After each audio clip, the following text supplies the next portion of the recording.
Dark Ages.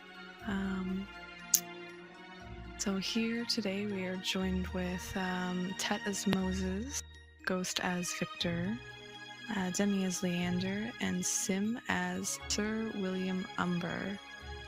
So our last episode, Moses, Victor, Sir William Umber, and Graviel decided to venture to the Hell's Kitchen Tavern in search of this demon that they heard about when visiting the prison. Along the way, they had a run-in with two priests, and in order to throw them off the scent as they were walking, as Moses kept tabs on them, Sir Umber went his separate ways from the group, and they continued on, and then Graviel kind of hid in a corner and ended up scaring one of the priests and using abilities and scarring the priest so badly that he ran away in fear. The group of three continued to the tavern, noticing a small salt trail that lined the floor. Inside, it seemed there was many people. There was a woman serving alcohol. When they finally spoke with her, as she seemed to be expecting them, she dismissed the apparitions of people there, so it was only her, the three of them, and a bartender named Gabriel in the corner. As the three talked, she promised each of them something that, well, she thought that they most deeply desired. Though both Graviel and Moses decided to not assist her, Victor, on the other hand, assisted the demon by sweeping away the salt trail, therefore allowing her to finally come and go as she pleased, and also accepting her gifts of power.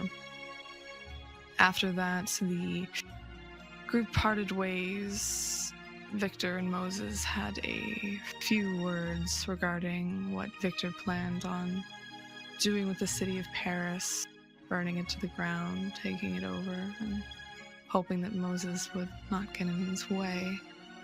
While Graviel decided to run back to his home and was met with Anatoly promising to assist him, as Graviel wanted to be the one to take this demon down.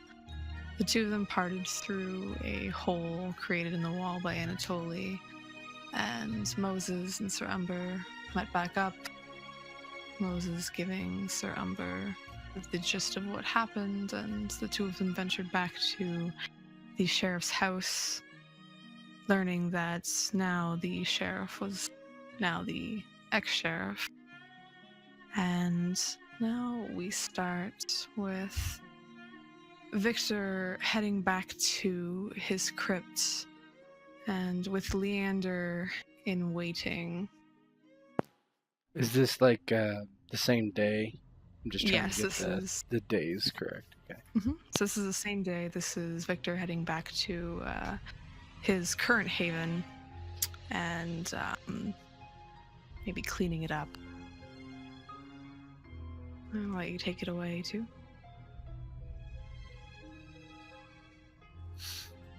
Victor would stumble in, holding his head, and begin to find things that are very precious to him, namely skulls or trophies from hunts, and seems to be gathering them all into either a burlap sack or just into a pile, taking inventory.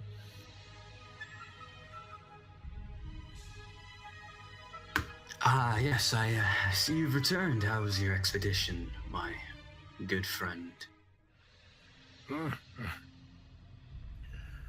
It was enlightening. Many new things are happening. One of which is a change of residence. Pardon me, what do you mean by that? I am leaving. Grab my head. Gathering my things. You can keep this place if you wish. Take a look around. Well, it was getting rather comfy, but where is it that you are heading? A prison. Is this supposed to be some sort of upgrade? A hideaway. Let me be perfectly honest with you, Gypsy. Why, are you expecting guests? Yes. I have made a deal with a demon.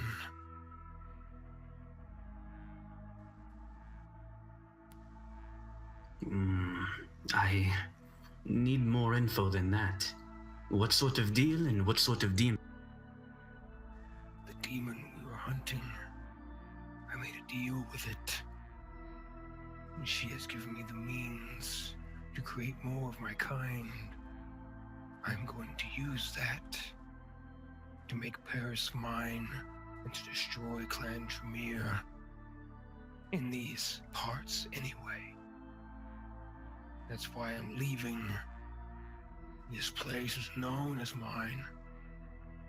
I need a new establishment. Well, if you're going to get enemies and they're going to come here, this is not where I wish to stay.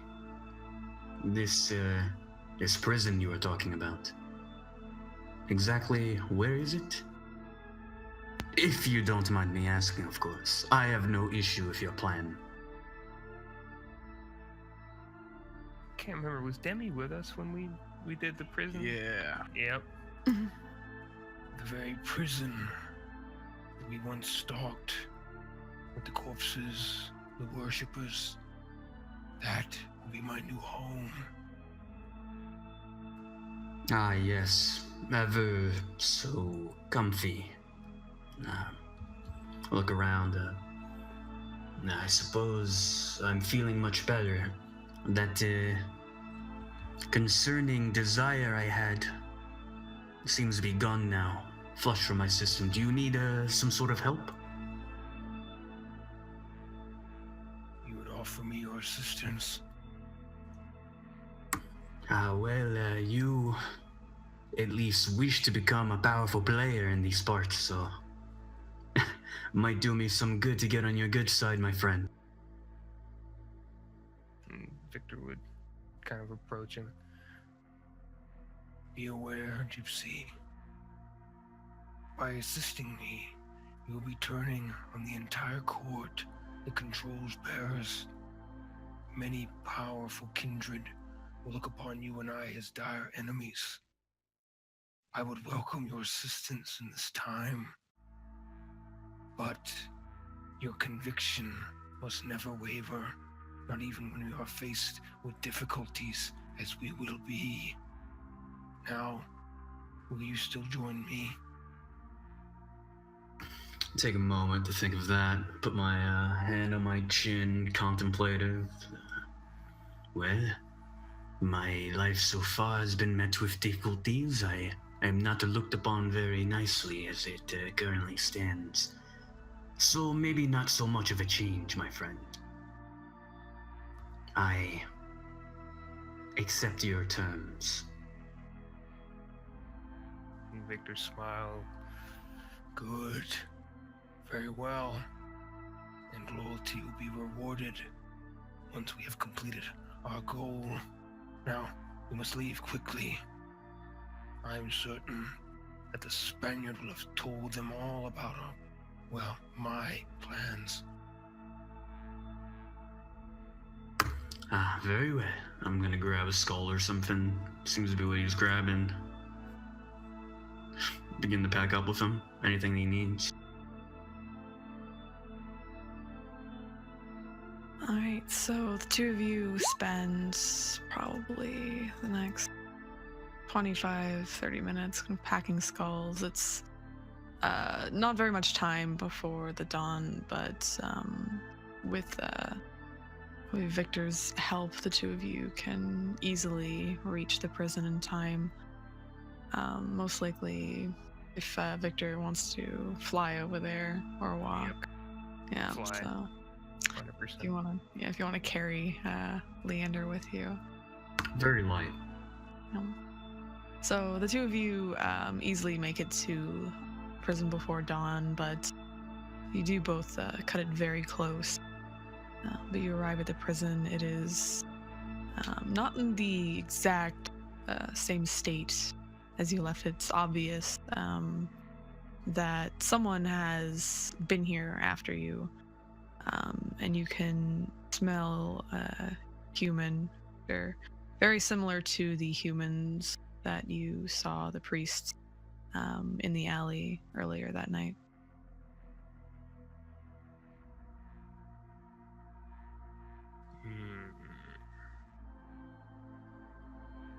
There are churchgoers in here? Are you gonna... It doesn't seem like it. It's kind of old smell, but there definitely was someone in here. Yeah, Victor would just... I see the gentry has been through. God's little believers. We'll bar the doors. And next they come here, we'll greet them with blood and death, if they return. Well, maybe we should take some precautions to make sure they do not. No need to stir up any trouble. Might give away your new abode. What do you suggest? They are of the religious sort, yes? Well, maybe we should make this place look a little desecrated. Something they do not wish to surround themselves with.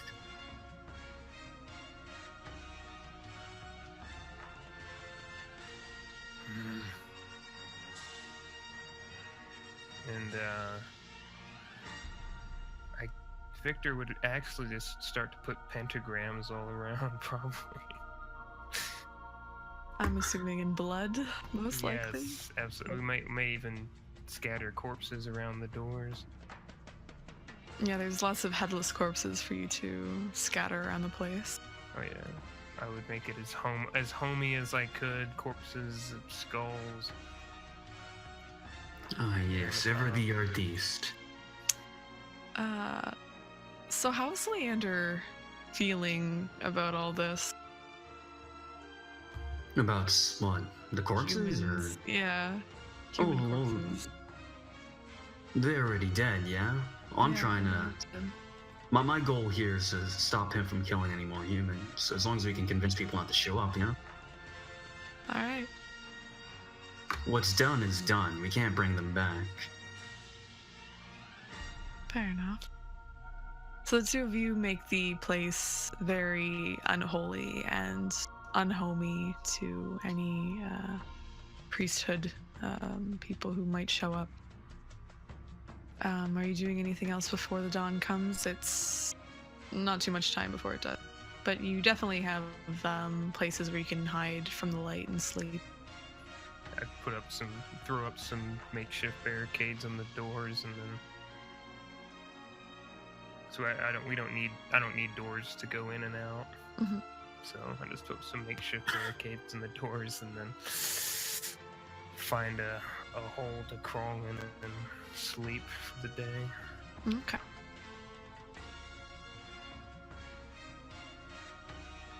Alright. So from there, this probably the next evening, we're actually going to go over to, the scene fades to Sir Umber's study. And Sir Umber, you do have the book with you. I know you said, you wanted to get in contact with the Premier, yes? Yeah, you wanted to get as much information as possible about the book and the demon. I'm going to be present. Okay. So it is the day after the meeting with the demon. Sun just went down, and Sir Amber, you awaken and probably walk to your study to get the book. You have a small knock on your front door. Come in, enter.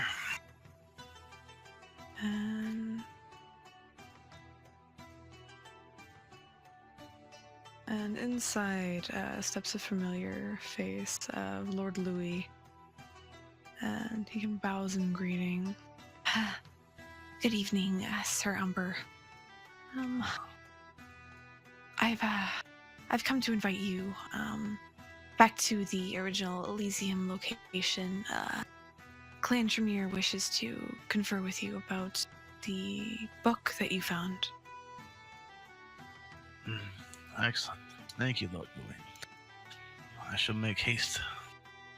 Well, if you come with me, I can bring you there. Excellent. Lord Louis smiles and leads you out of your home, and you take the long walk back to the Elysium. You would recognize that you've been there before. It's actually how you were originally introduced to the prince. And that's how you got access to the city officially. Give me one moment. So as you make your way into the meeting room, there is another gentleman there sitting, and he rises as you enter. And Lord Louis introduces you to Sir Allard of Clan Tremere. He gives a small wave, and Lord Louis looks back to you. Sir Umber, I'm not sure if you've had time to go over the book there. I didn't get a good look at it during our time at the prison. He looks fairly eager to look at it, like his eyes are wide and looking down towards where the book is, looking up to your face, looking back down to where the book is. I had very little time. I did manage to get to some of it, but there's more here than I could manage to make heads or tails out of. Well, of course, Clan Tremere is always happy to take things like this off your hands. That's the thing. I don't want it off my hands. But what kind of inquiries can you make into it? I of course mean no offense, Sir Amber. Our clan specializes in these type of occult rituals.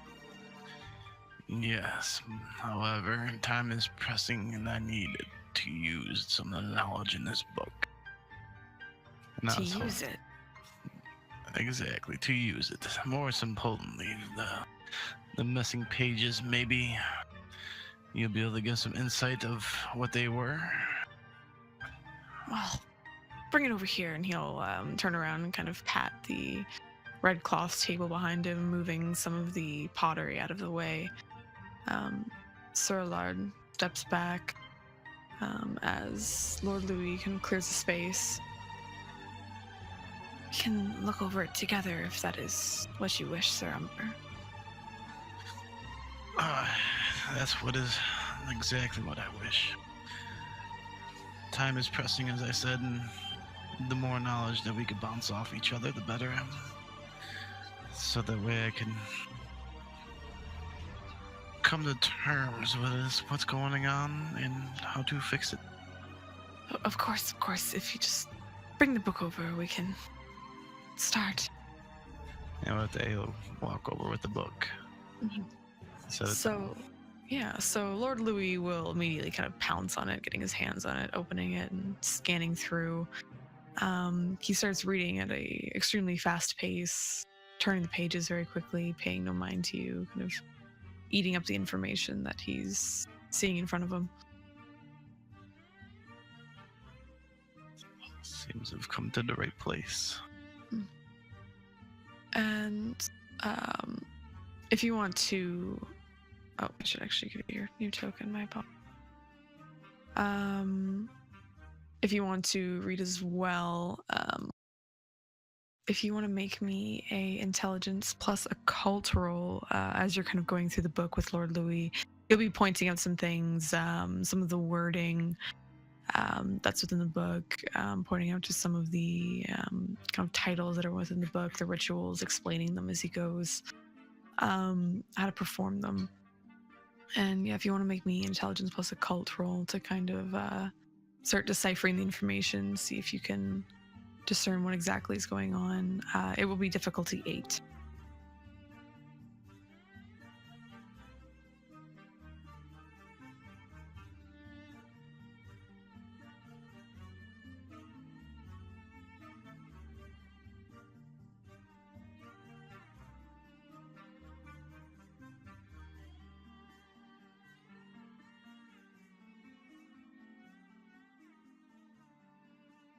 Are you finding it on your sheet?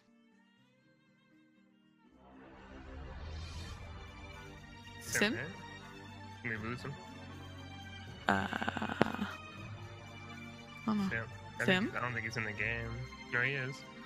Oh. Timothy. Sim. Under your blood pool, buddy. Can you hear him? Mm-mm. I think he DC'd. Uh-oh. All right. Well, as Sir Umber and Lord Louis can pour over the book, taking a great deal of time, it'll be the same day, the day after the original meeting with the demon.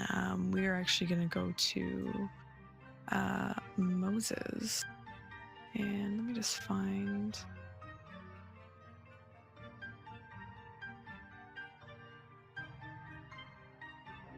So, Moses, you actually receive a missive the next day. Your retainer still hasn't shown up. Okay. But you receive a missive from Seneschal Dupuy to meet you back at the sheriff's home. Moses waits briefly, waiting for the retainer, but doesn't wait too long and stalks back off towards where he is summoned. Right. So, as you arrive there, you're greeted by 3 fairly familiar faces and one that is not. You've seen her around court very briefly, but you haven't actually interacted with her at all, so you're not exactly sure who she is. You're greeted with Prince Geoffrey du Temple, Seneschal Dupuy, and as far as you know, well, actually, you would know this, the ex-sheriff Galloway. And the Galloway looks very, very upset seeing you walk in, arms crossed, head down. The woman to his side there, hair is up, looking very prim and proper, has a very long gown on. Her hands are clasped, just staring at you as you walk in. No real emotional reaction. And Seneschal Dupuy kind of fakes a smile as you come and outreaches his arms. Ah, good evening, Moses. It is good to see you again. Moses lifts an eyebrow, kind of surprised by that response by the seneschal, but looks over to the prince and says, "And you as well. What do I own this honor?" And Prince Geoffrey has a very wide smile on his face. Oh, I'm very glad you made it, Moses. Very, very glad. As you know from the evening before, the sheriff, Galloway. Point over to Galloway's direction. Galloway kind of looking to the side, looking very upset, pissed off. You know about his stripping of his status at this point and his position. And I have been in very lengthy discussions with Seneschal Dupuy. Mostly me, I think it'd be a great idea to have you in addition as sheriff of Paris based on all that you've done. Turns to the prince. You wish to me to be sheriff of the Paris? And the prince nods fairly enthusiastically. The seneschal, his face is slowly souring with kind of every word that's coming out of Prince Joffrey's mouth. Why me? The newcomer here. Well, Moses, I see a lot of potential in you, and based on just how much you've already done for the city without me knowing, and, look over in Galloway's direction, I think that you would make a very fine addition to the members of the court. Reaches up and scratches his chin. I have done what I have done for you, my prince. And it gives a slight bow. I do not need these elevations in status for me to serve. Seneschal will take that. Yes, my prince. As he says, there's no point in elevating his status. He seems content being the way he is. And give you a slight look up and down, Moses. Turns to the seneschal. What I did not say is that I would not take this gift. A gift for a gift, my prince. He bows again. And the prince clasps his hands together. Fantastic, fantastic. Mademoiselle Blanchet, do you mind recording this? And the woman in the corner who's not been speaking, just staring at you, Moses. Yes, my prince. I will make sure everyone knows at the next gather of the change in the members of the court. And she'll look over to Galloway before taking out a scroll and jotting some things down. And the prince looks back at you, Moses.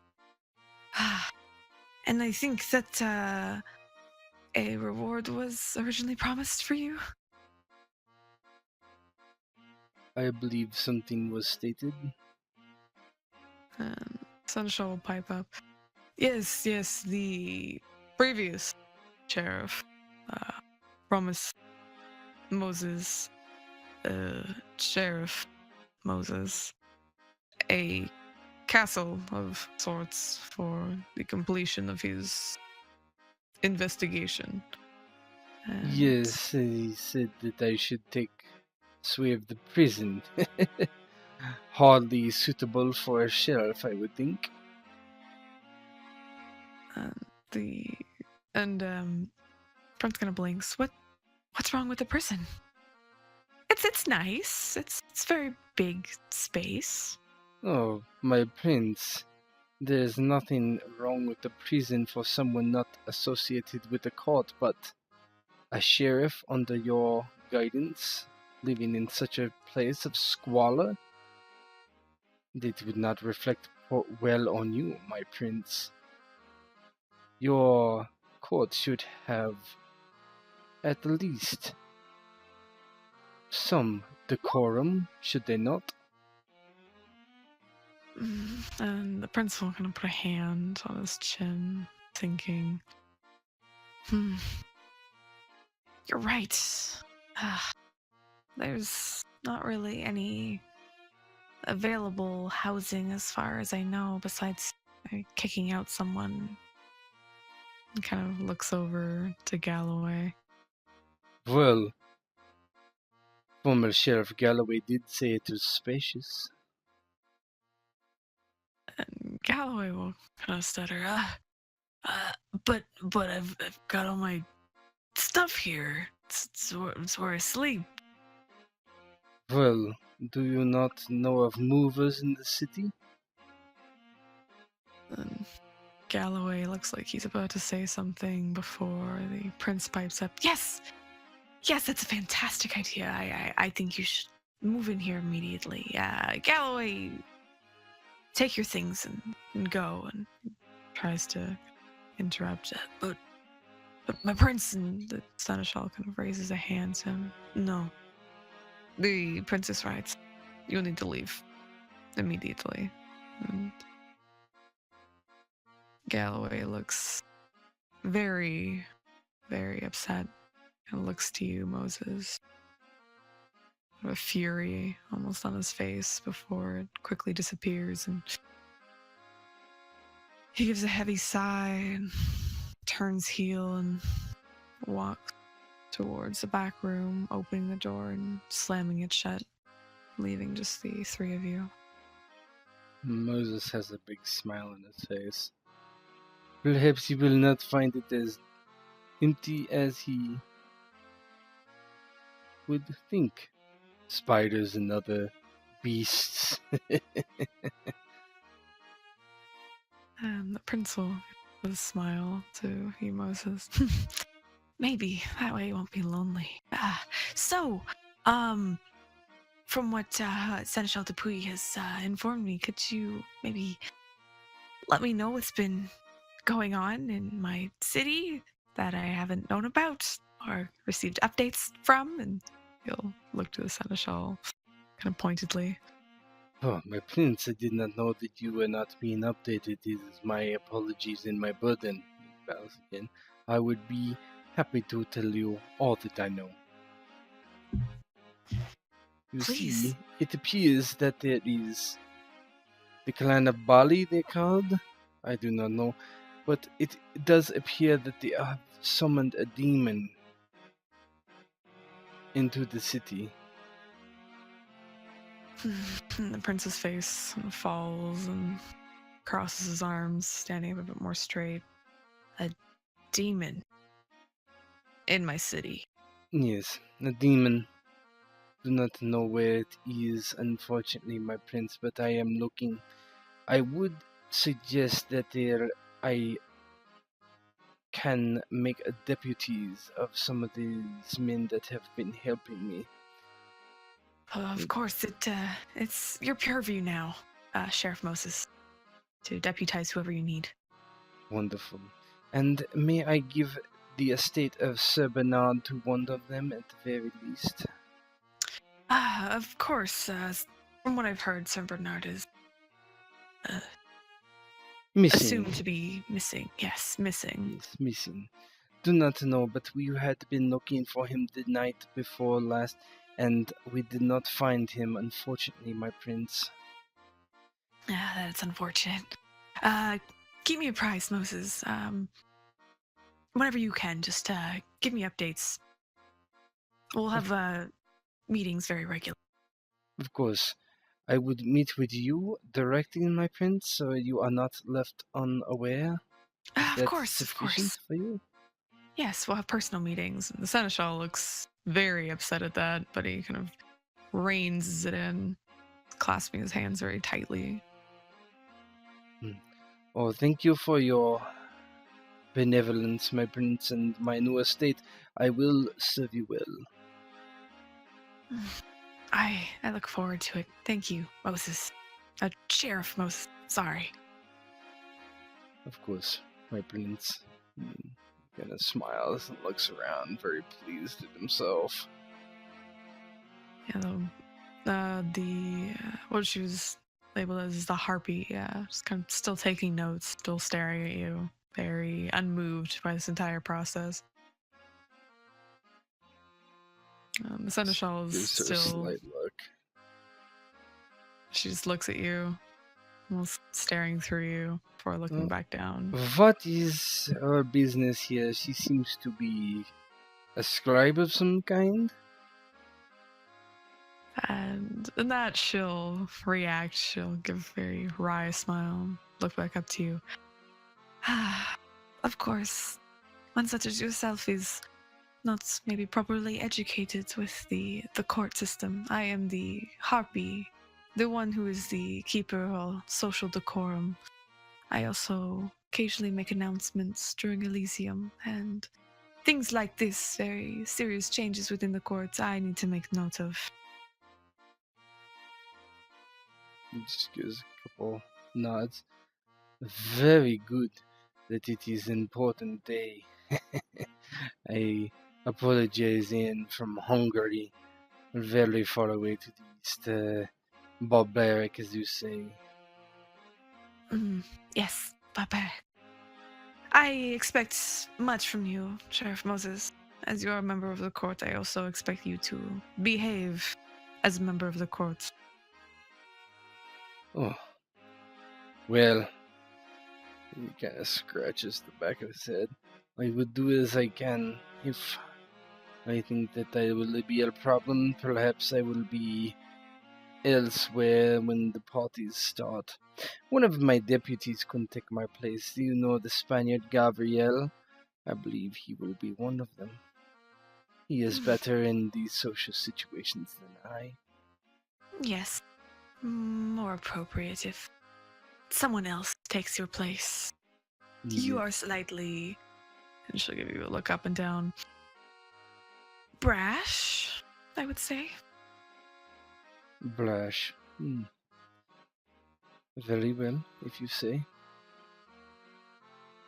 And she'll go back down to her paper and look up at the prince.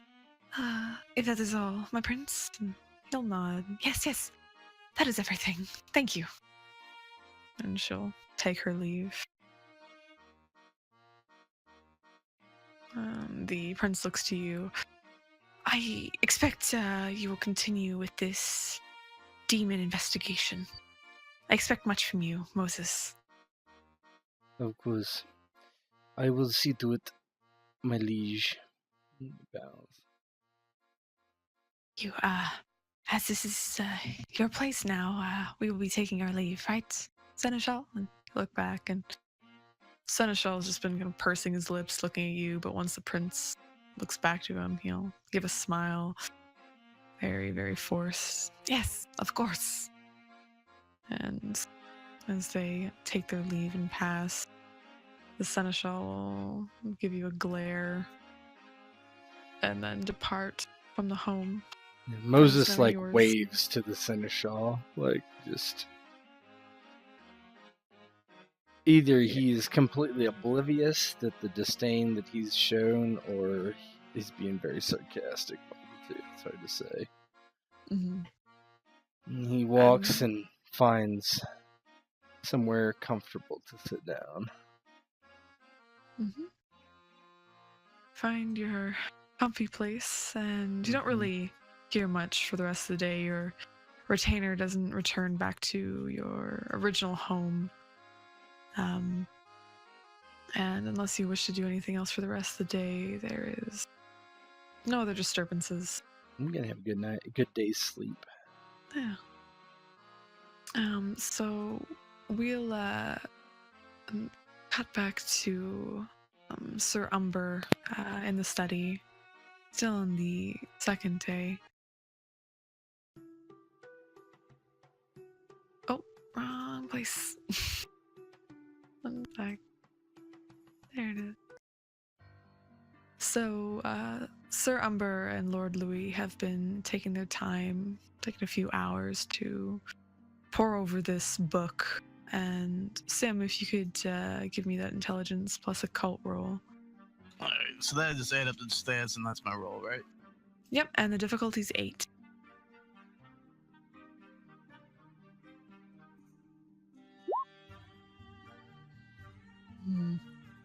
So, and you get to you get an exploding die, so you do get to re-roll 1d10 again.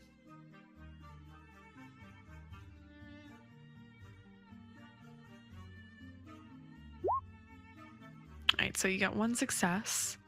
So as you're going through the book, Lord Louis seems to be picking up absolutely nothing as he's reading. He's getting more and more frustrated. He seems to understand less and less as time goes on. Like, some of the wording is very cyclical.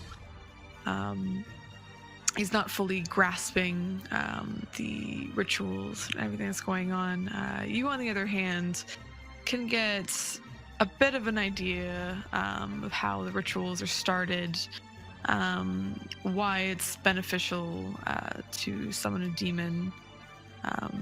Regarding that, it's basically to have control over something and have it do your bidding, ordering it around, and it can also give you kind of additional power as if you have it binded correctly to the pentagram.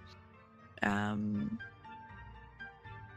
you also, as you're reading through, the text is fairly small, so occasionally it's easy to miss things. But could you give me a awareness plus perception roll, Tim? Alright. Alright. Difficulty? Oh, difficulty 7. Ooh, perfect. So as you're going through the book, Lord Louis almost skips over a page. He takes kind of 2 at a time, but you kind of notice him missing a page as he goes and is excitingly flipping through the book. Lord Louis, you missed a page. I was skimming. Oh, sorry. And he'll kind of wind it back, and inside you see kind of these descriptions, these pictures of, they look like fairly powerful demons within them, and each of them kind of has a name under the heading, and it's like common demons to summon, that kind of thing. These look like names. Looks like it. I wonder if one of them could be our demon. Could be. Maybe. It's not in here exactly, and he's kind of looking at them. Doesn't really say what their descriptions are in here. Maybe there's like a supplemental book. Maybe there was one of the pages that were torn out. Could be. Is there any other ways we can tell it, do you think? Well, we have a very large library back at the Chantry. Unfortunately, outsiders really can't come in.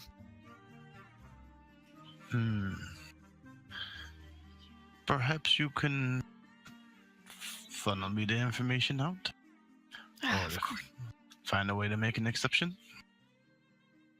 And he looks to Sir Lard and talks back to you. I don't know, with Goretrix in the city, if I'm gonna slip anything under his nose or find out anything that's gonna happen, he's probably gonna kill me. It's for a mutually benefiting cause. Maybe I can have you meet with him? I don't really want to tell him myself, to be honest. How quickly can we, say, arrange a meeting? I'll contact with some of the upper echelon in the city, see if they can get a hold of him. I know he's around, I've seen him. But maybe within the next few days? Time is pressing, so I don't know if I have that long. Well, maybe you can try to find the page in that time. I was ripped out, but he kind of clicks his fingers together. the woman that is it Anatoly was talking about? Maybe she took them? Maybe she See, found her? that's a possibility. I'd have to go find Gabriel to see if he knows where Anatoly is. Well, I mean, I don't know if the Anatoly would have them, but I mean, the woman who left that Anatoly was talking about. Yes, and he would know of the woman and point Ah, me. oh yes. My apologies, Sir Ember. Was. Do you mind if we keep the book, or? And he'll look kind of has his hand on the pages. I'll take it for now. And then if we arrange a meeting, maybe we could come to terms about the book then. It might be my bargaining chip to get the information I need from Gore-Tex. Gore-Tex, yeah.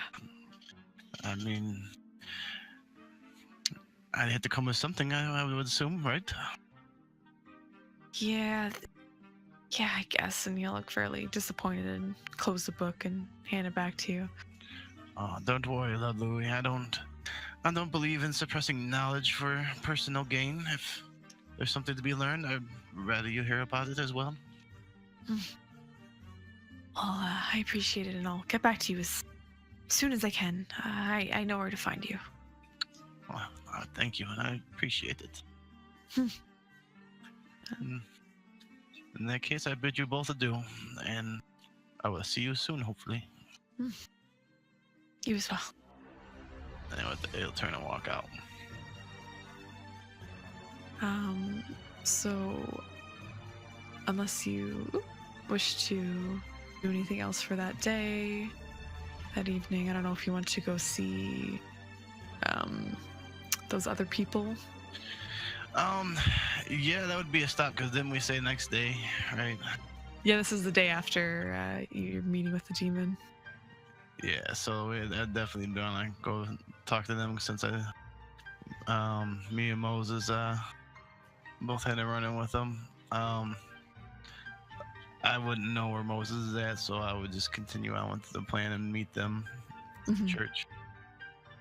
All right, so you head to the church, and as you're heading to the church, you don't really run into anything serious, so you get there fairly easily.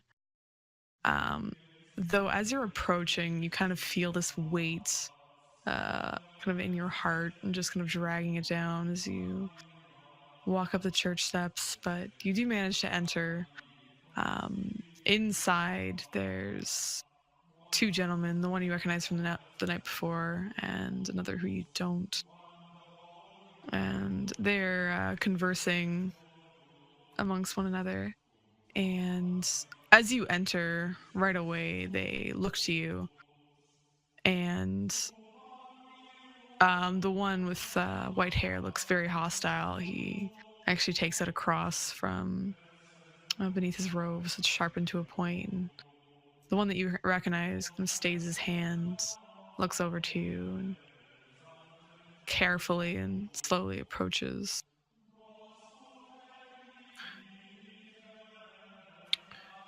I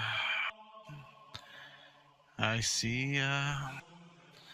You've been talking to your friend over there about the whole thing?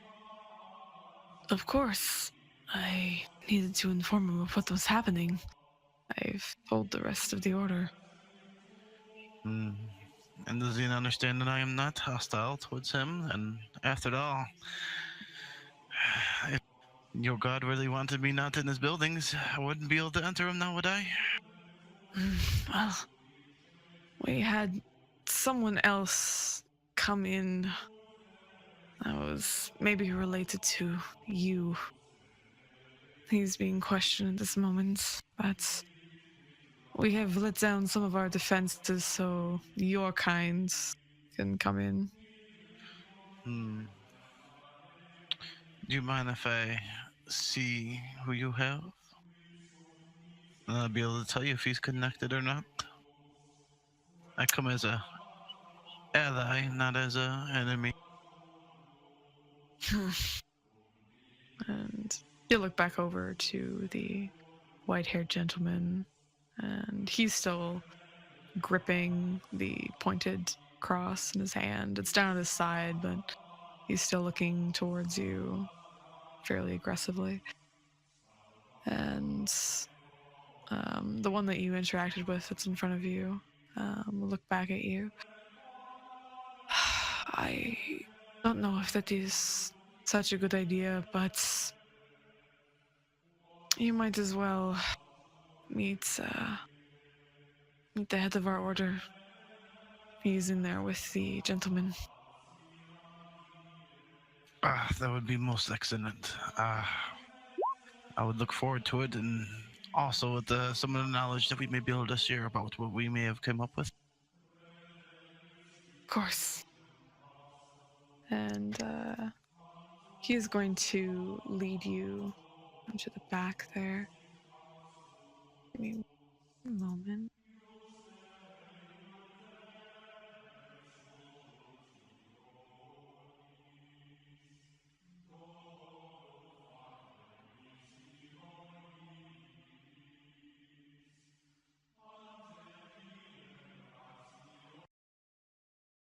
And as you walk inside, it's a fairly smaller room.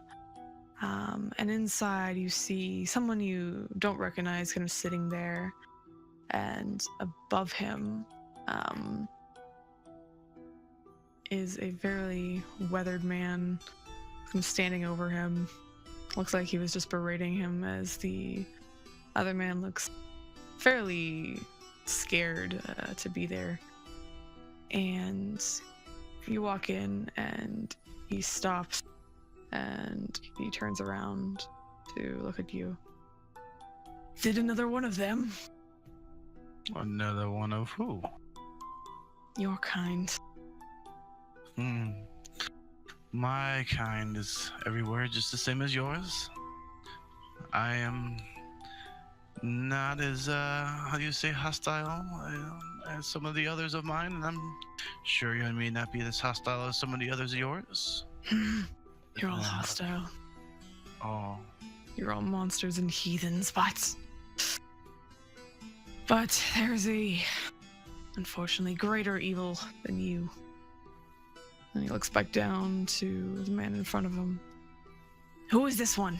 Do you know him? And look back up to you, Sir Umber. He says he's with Leander. Oh, he says he's with Leander, huh? Yes, Yeah. He's telling us about where the demon is located to salt the doors. And he'll take a good look at the young chap sitting there. I do not recognize him.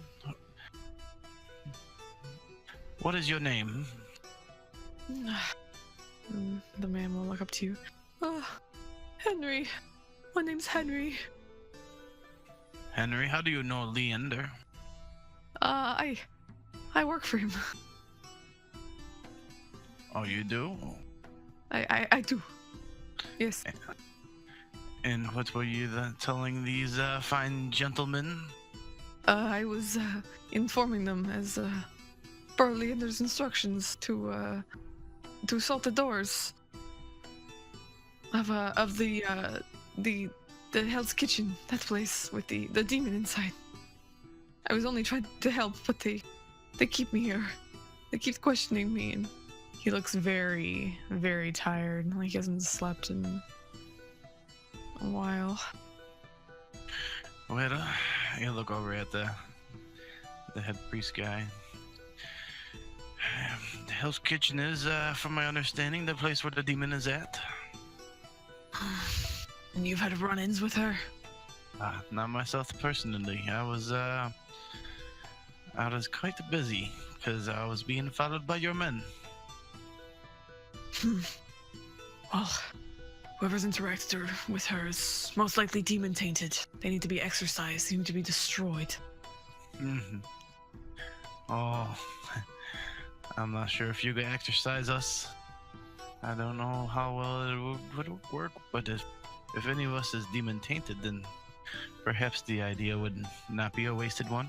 No, we will turn you to ash, is what I mean by exercise. Oh. I don't know if I like that. If they're demon tainted, they need to die. It's the only way to get the taint out. Or do you agree with the demon? No, I don't know enough to say which one's right and which one's wrong. As far as I know, a demon is not good news. I have, however, been doing some work with this book. And he'll pull out and show him. Yeah, the gentleman that you were interacting with the other day is the one with the very large hat. Kind of go back slightly, take a few steps. And... the book is unholy. And... well, not sure how unholy it is. If it tells us how to get rid of said demon, it might become quite useful and quite holy, huh?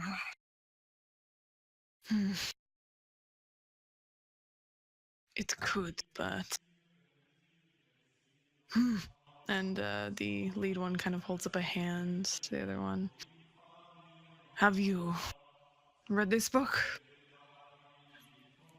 I've studied through it, not all of it. I got quite an interesting page with demons' names, but it's missing descriptions. May I see you give it here? And the blonde one will extend a hand towards you. He's got scars like running up kind of the back of his hand, on his palms, as he stretches it towards you. Seems you'd taken quite a beating in your life, and you'll hand the book to him. As you can see, I've come as an ally and not someone who's hostile. I don't see you as threats, and you shouldn't see me as a threat at the moment. After this, for now we will have a truce, but after this, I will dedicate myself to ending your life. Whatever it is you call a life. Why burn bridges? I've only come to help build them. And, it's kind of spit at your feet. It's like, you're disgusting. Only reason I'm working with you is because you know information. Otherwise, you'd be dead as the moment you walked in here. Oh, I assure you, if there wasn't for them issues going on, I would not have walked in here, and your men may not have walked back either. Keep that in mind. Well, my men are different than me. I will eventually kill you. I promise you that. I shall look forward to the day then. However, that is not now, and that is hopefully not sometime in the near future. We can now focus on the book. And yeah, he'll kind of take the book from you. And he'll thumb through it. What page? And I'll lean over and flip the pages to where I was talking. Yeah, he recoils slightly from you, not wanting to get really close to or anything, but he'll go to the page that you're pointing out. And he'll look down at the pictures of demons, face kind of twisted, angers. You're so close to him. He looks up at you and looks back down at the book. We have tomes here. We can look into these images look familiar, but it's been a while since I have studied up on demonology. Such as man yourself, I figured you'd be well versed in us demons, as you so say. More versed at killing vampires. Please remember, before I was a vampire, I was very much alive like you were. And I even fought in your crusades. And now you're a heathen who deserves to be turned to ash. I do not see what your argument is. You are dead and you should stay dead. But here you walk. And talk and think and feel. I don't care if you feel. I don't care if you will die for good at my hand. Well, like I said, I relish that day. Now, in the meantime, can we get back to the book? And he looks back down at the book and looks at the pictures. It will take me a bit of time, but we will find the name of this creature. Do you know what it looked like? Oh, of course you weren't there. No, but I heard it was a beautiful female. Demons can take any shape they think that would be calming or pleasing. Why would you ask me what it looked like? Maybe you knew its true form. Maybe. Or maybe it looks just like you. I highly doubt it. And he'll point at the pictures of the book. You see very disfigured, very alienistic photo or drawings of these demons. One's very thin, very tall, very large hands, long claws. Another one looks like it has no eyes and very large jaw. Another one is very grotesque, looks very fat, kind of sitting upon a throne. You actually kind of look at it more, and it looks like it's almost sitting on a throne of gold. There's a few others that look like a very twisted, beautiful woman, that kind of thing. There's about 9 pictures in all. Maybe you should go look through the window at Hell's Kitchen. Go inside, you mean? I wouldn't go inside. I would try to find a way to see. I mean, it is a demon. Well, we're going to take this one's advice and, point back to Henry. And we're going to assault the door until we can figure out how to exorcise it. Oh, that sounds like a great plan. What happens if you get caught assaulting the door? Well, then we will deal with it. We have means, weapons. We would rather do this permanently than only temporarily. Well, maybe before we let on that we know that's here, we should form that plan and come at it and, so to speak, seal the door and kill it at the same time? You suggest waiting on assaulting the door, correct? I suggested finding out more of what we're dealing with, and then maybe I talk to the group I'm with and come back and converse with you, and we figured out a foolproof plan, so to speak, something that's an ends to a means. Here, a blonde gentleman will bare his teeth at you slightly and suck it back and take a deep breath. I mean, I assume that if the demon knows it's we're on to them, it could move before you finished, or if it attacks you and you lose, we lose it. You make a point, vampire. Fine, we will wait. We will research. You talk to your demon-tainted friends. Do not interact with this demon, lest you become demon-tainted as well. Oh, I plan on keeping a wide berth until it comes to the point where that won't be able to happen anymore. Well, come back in a few days. I will let you know what we find. Okay. Well, I will need the book, though, so you're welcome to copy some information out. Yeah, he'll put the book down on the table and start scribbling some things onto a piece of parchment for taking a few minutes before handing it back to you. Henry's still sitting there, kind of looking terrified over this exchange, looking back and forth. And just remaining quiet, legs tucked up a little bit, and wringing his hands and watching you both. Hmm.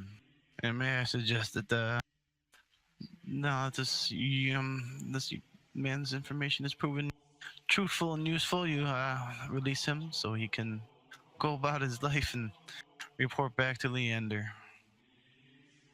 You know, and Von Hedwin would look back to Henry. Fine, go. And Henry will take that very quickly and just book it out of the room, and can hear the church doors being pushed open from inside the office, and him leaving down the steps. The church doors close. Hmm. I don't know what you guys did to him, but it's seems pretty useful. Maybe perhaps you part some of that knowledge onto me. How to get a man out of his britches. Well, he's coming in spouting things about demons and where it is and how to trap it within its home. Of course, we're going to be suspicious. Of course, we're going to bring him back here and interrogate him. Keeps talking about this Leander and where he can find him. And where can you find this Leander? Something about the crypt. Most excellent. I have not seen Leander for a couple, so it'd be nice. Maybe I should pay him a visit after I leave here. Well, I'd suggest that they're doing it quickly because we will be finding this Leander. He's most likely demon tainted. We need to exorcise him. Or perhaps you can wait until I decide if he's demon tainted or not, because I don't think you're going to ask questions of the sort. I think you just want to exorcise him. I didn't know you were a judge on who was tainted. Well, I know Leander. Maybe if he seems different, I'll be able to talk to him and discern that. I mean, after all, they don't know that I would be talking to you and talking about exorcising. You say exorcising the spirit out of him. I mean, he knows I'm here. You have one day before we approach this place. One day. By all means, keep an eye on it. If you must move sooner than that, you can. But I was advised waiting for that fully one day. But I wouldn't let the demon escape. Of course. And he'll kind of wave you off. Get out. Get out, heathen. We will speak later. And he'll grab the book. And I shall see you in about a day with the cavalry. Because us heathens kind of are going to fight a battle with you and maybe for you. Sure you will. Well, then I bid you adieu. Enjoy your night. Don't let the bed bugs bite. And he'll walk out. Yeah, no one stops you as you walk out. And as you do, it's a bit of a time jump as the two are kind of very separated from the rest of them. So we go to both Anatoly and Graviel. And the two are at what looks like to be Anatoly's haven. They've been there for approximately a week. Anatoly indulging Graviel in all the pleasantries of what Anatoly thinks is pure madness, almost. And at this point, it is just sundown, and Anatoly awakens. And as Graviel comes out of his makeshift bedroom, Anatoly is sitting at this blood pool that's been sitting there, lighting the candles and blowing out a burning stick. He looks to you, Graviel, with a smile on his face. Good morning. Or evening. Yes, good evening, and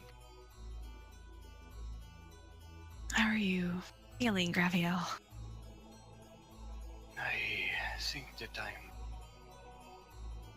feeling more relieved.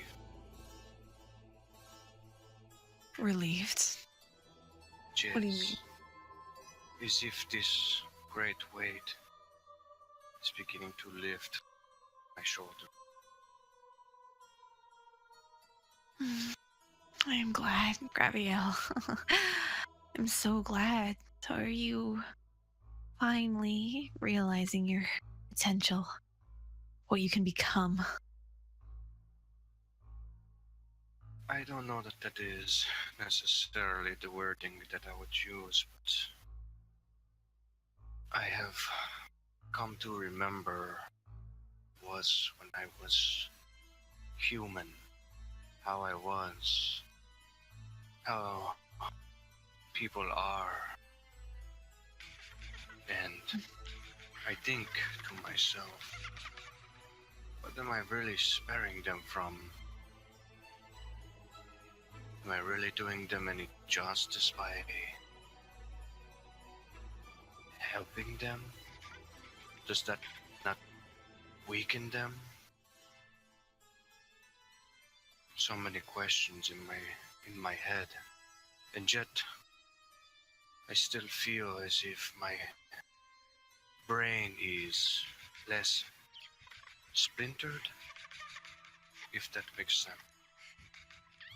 You are becoming whole, Graviel.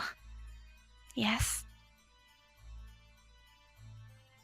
I think that may be an accurate appraisal. Good. Good. It's been so long. You've been so splintered. But finally you're coming to realize your true potential and what humanity truly is. And what you mean to humanity, Graviel.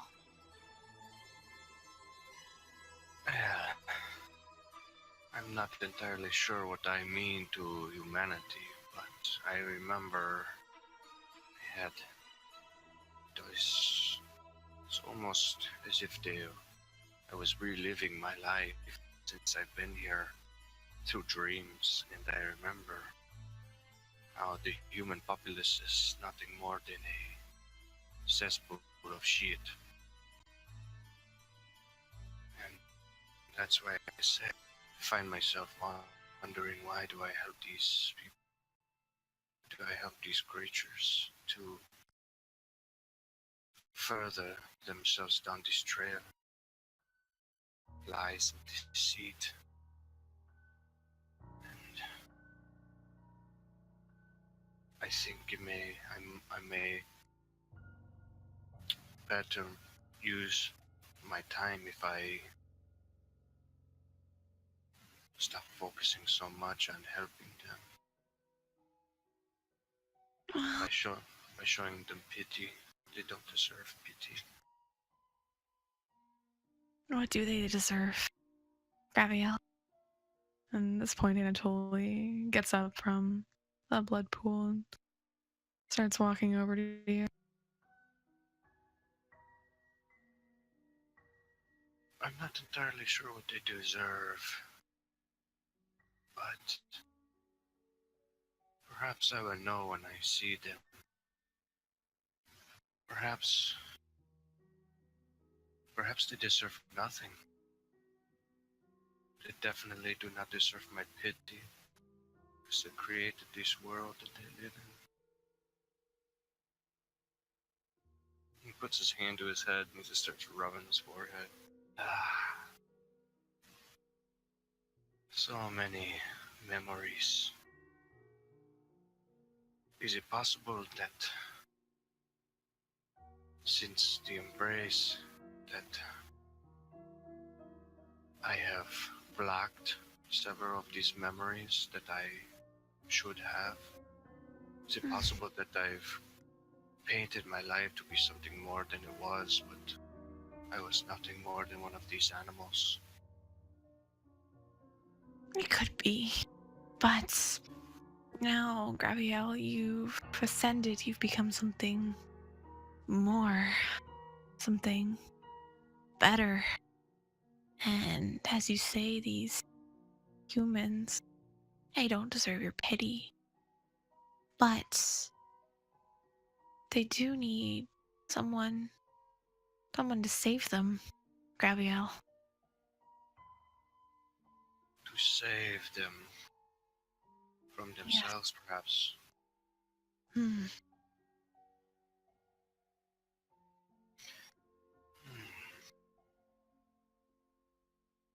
This makes some sense to me. Yes. Perhaps I can help be a voice of reason. Perhaps I can redeem them some way. Show them to the light. Yes, Graviel. But what would you do? How would you show them the light? Would you let them continue to suffer and just educate them? Or would you show them something greater, something more like us? And he'll get to you at this point and kind of extend his arms out to you and put his hands on your shoulders, look at you with a very wide grin, very big eyes. Graviel just drops his head for a moment. Takes in a deep breath. Perhaps a culling of the weak. Yes. Perhaps that could be their redemption. Perhaps my pity can be to end their misery and their suffering.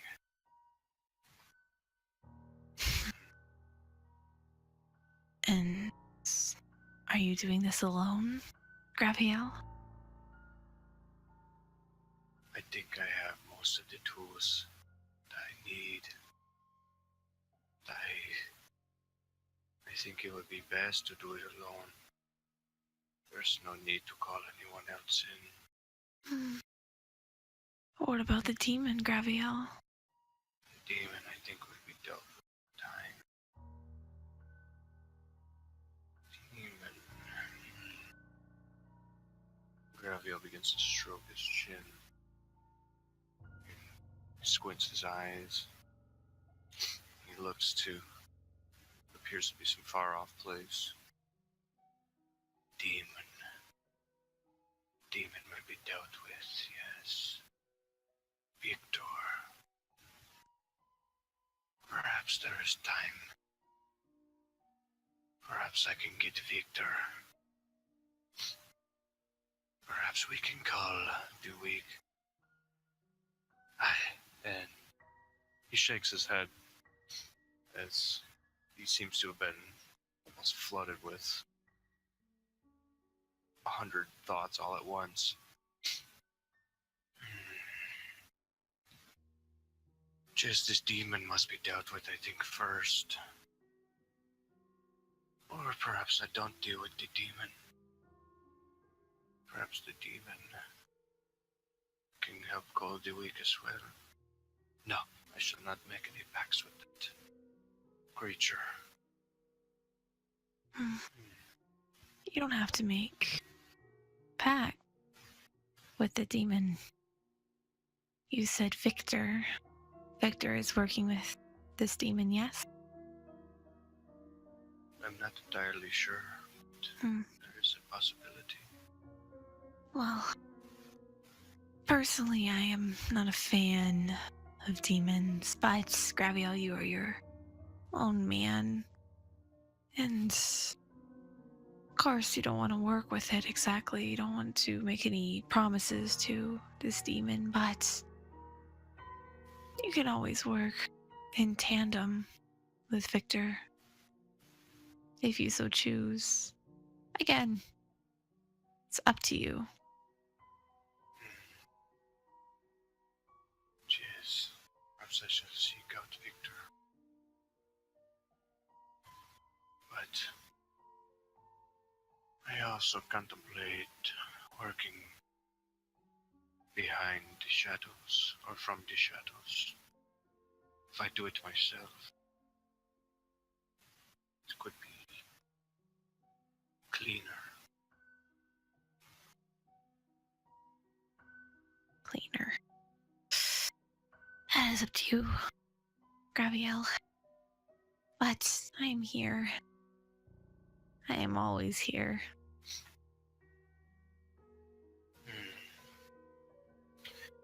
Yes, Anatoly, I know this. And he bows his head slightly. I thank you for these enlightenment. Of course.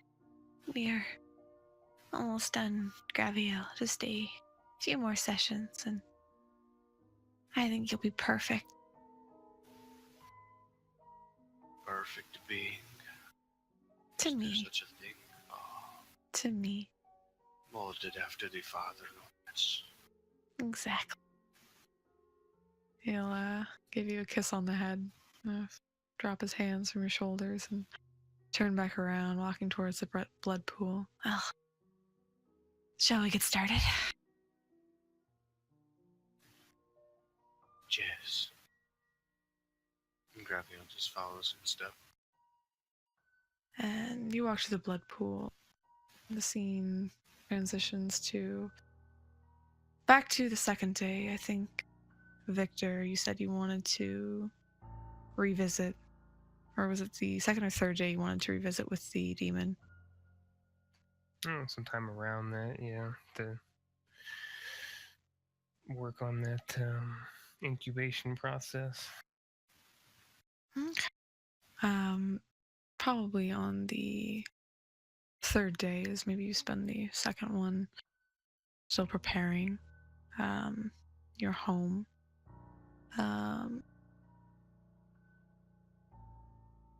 You go back to the entrance to Hell's Kitchen. Looks like no one has been here since.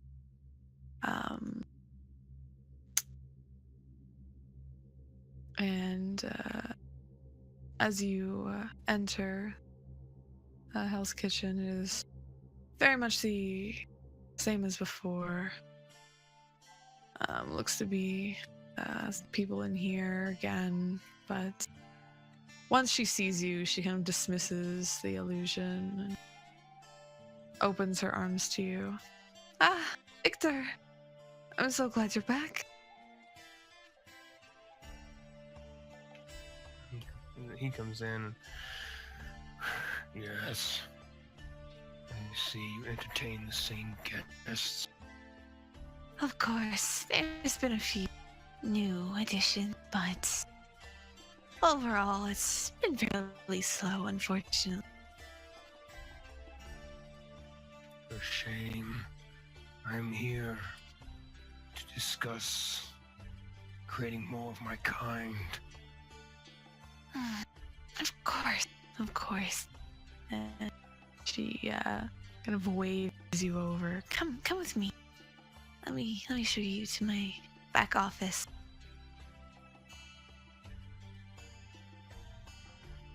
And as you transition, Gabriel at the bar serving. He's just looking at the two of you again very nervously. And he still doesn't say a word as the two of you head back into the office. And she walks over to her nightstand here, her desk, and grabs some parchment and walks back over to you and extends it. Here, it's a bit different than the original recipe, but it will function just the same.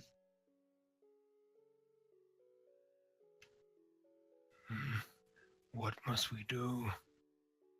Well, not sure you're very good with ritual casting, are you?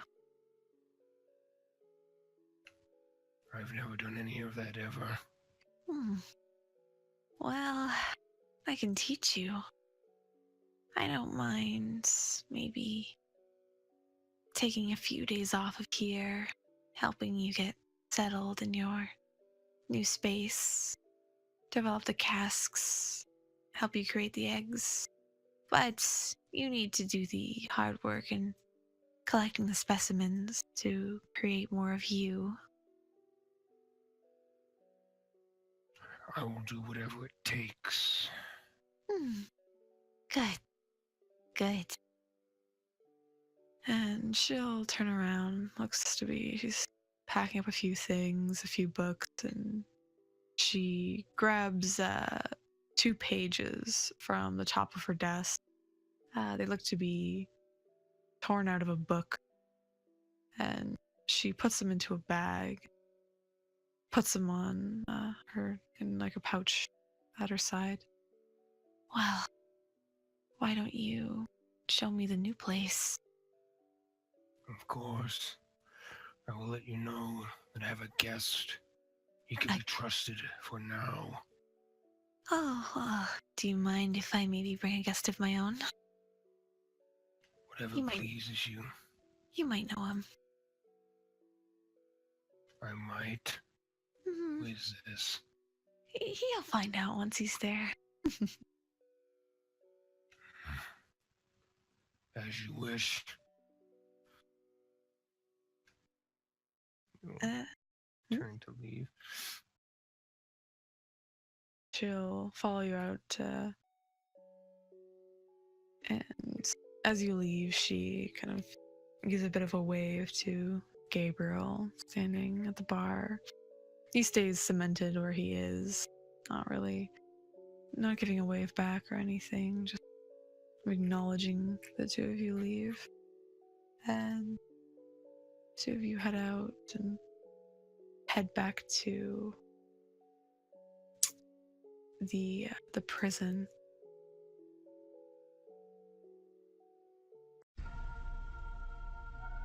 So you head back to the prison there, and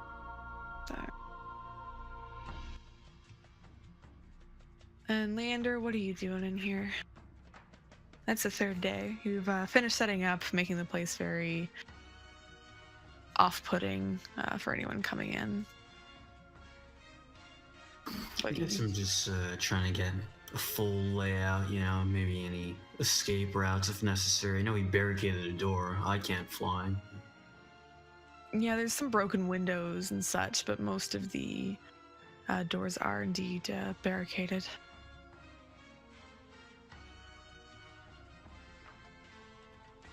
Yeah, so I guess I was spending my time just getting familiar with the layout, intimately familiar. Yeah, go ahead. I don't know, just in case we ever come to blows in here, places I can escape to, hide, anything, Mm-hmm. Yeah, you find a few small areas you can hide in, like that kind of thing. You find a very small corridor exit to this place.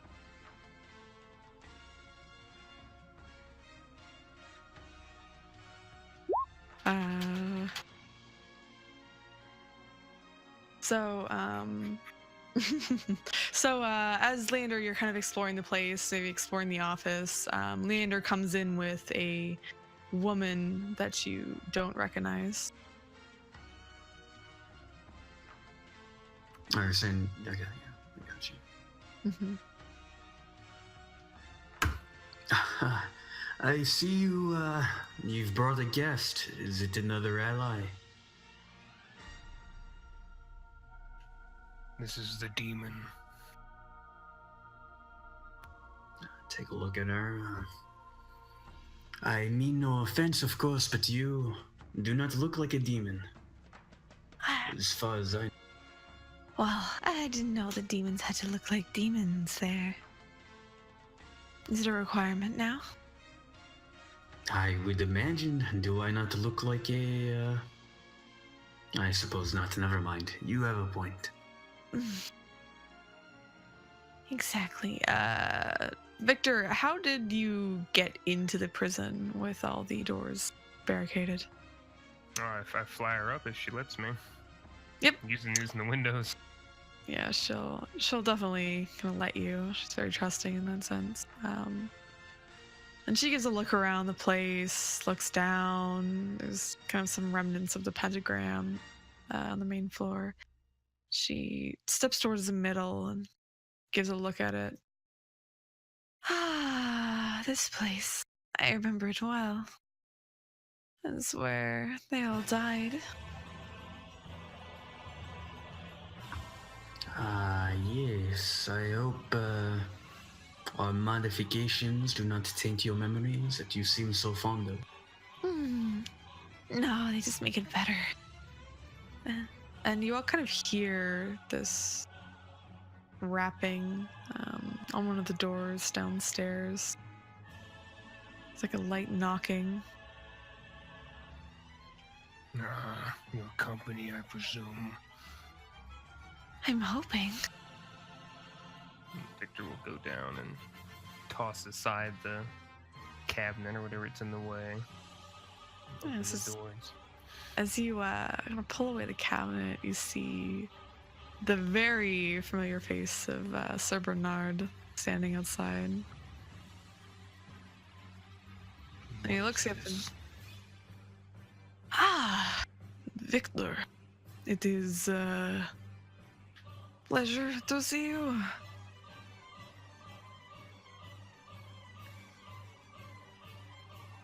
And I'll look at him and just kind of look at her in confusion. yeah, she looks at you and gives a smile. Ah, I might have lied slightly when I said that I destroyed him. He didn't want anyone knowing that he was on my side. On our side, Victor.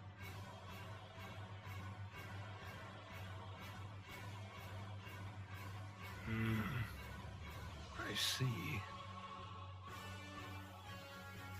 Sir Bernard nods. Yes,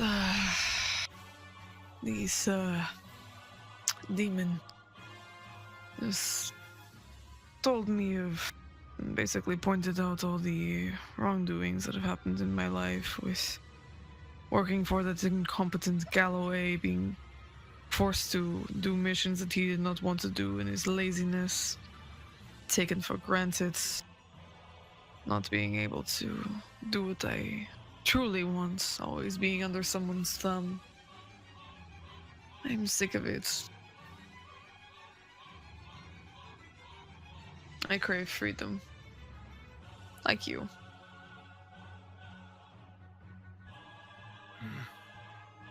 Then you shall have it. Come in. Sir Bernard nods and steps in. Leander, are you there as well? Or are you still upstairs? Or Yeah, I would have made my way down. Introduction. the two of you can make me a awareness plus perception check. You get a bonus from Auspex if you have it. Difficulty 6.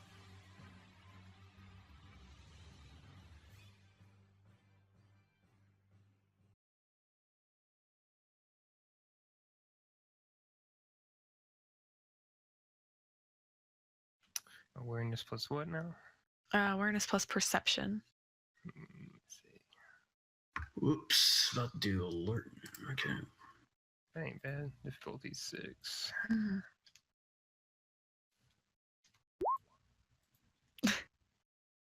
All right.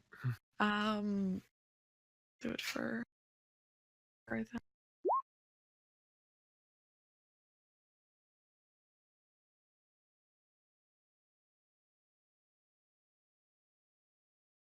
Same roll, man.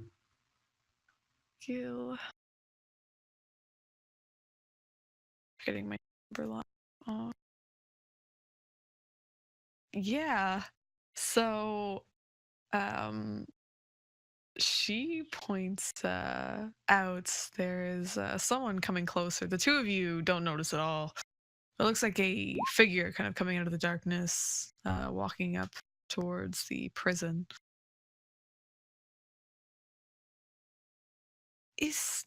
Are either of you expecting anybody else? And she'll No. look to the two of you. I wasn't even expecting you. Hmm. Oh, surprise. But this seems like a unexpected one. She'll point over to person coming up. They're kind of far away, but now with her extending her arm and pointing, you can clearly see the outline. I'd shut the door real quick after Bernard comes in. Yeah, so you can bar up the door. And fly through the halls quickly up to the window to look down, see who it is. See if they notice. Oh wow! Oh my goodness. So they jog up. They're looking fairly hesitant, looking around and what's going on. And Victor, you can kind of see in the moonlight. It looks to be Galloway standing there, looking fairly confused. And he bangs on the door very loudly, the sound echoing through the halls of the prison. I saw you close the door. Open up. I would attempt to fly down and land behind him rather weightily. Yeah, so do you want to like stealth it over there, or do you just want to be Oh, no, I'm very just obvious? gonna just slam on this, hit the ground hard. Yeah, he kind of shakes a bit as you slam into the ground, and he looks back at you, surprised. Victor, what are you doing here? I could ask you the same thing, Sheriff. Not sheriff anymore, unfortunately. Apparently, I'm getting this place now instead of my old home. He does not look very happy. Mm-hmm. I don't think so. What do you mean? This place has already been investigated. What? Is there more to investigate here? I've claimed this domain as my own. Galloway. Well, I mean, it's under the princess domain, and he's given it to me. So I think you need to leave.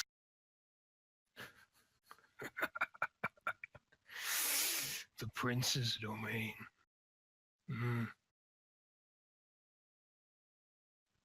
Open the door. Let us show our visitor that he is not welcome here. I'll past him. Wait. Yeah, and Sir Bernard will move the cabinet and open the door, and Galloway looks extremely surprised. Sir Bernard, you're alive?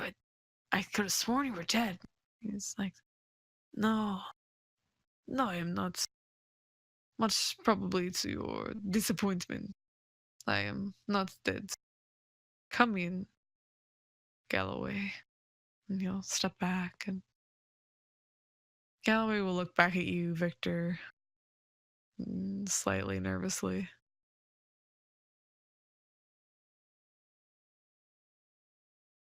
Go on. Your old deputy wants to speak with you. Sheriff will begrudgingly make his way in, taking very careful steps, looking back, doing a double take at Bernard, making sure he's kind of real, and continuing up into the main area. Takes a look at the pentagram, takes a look at Leander, looks to the demon, very, very confused.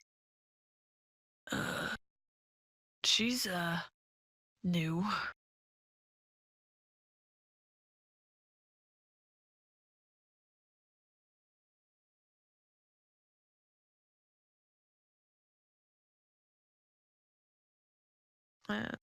The former deputy, Sir Bernard, will come up behind him, grab him by the shoulder, and lead him inside. Yes, she is, how you say, benefactor of ours. Gonna lead Galloway further into the building. Galloway seems to get more and more nervous as he walks.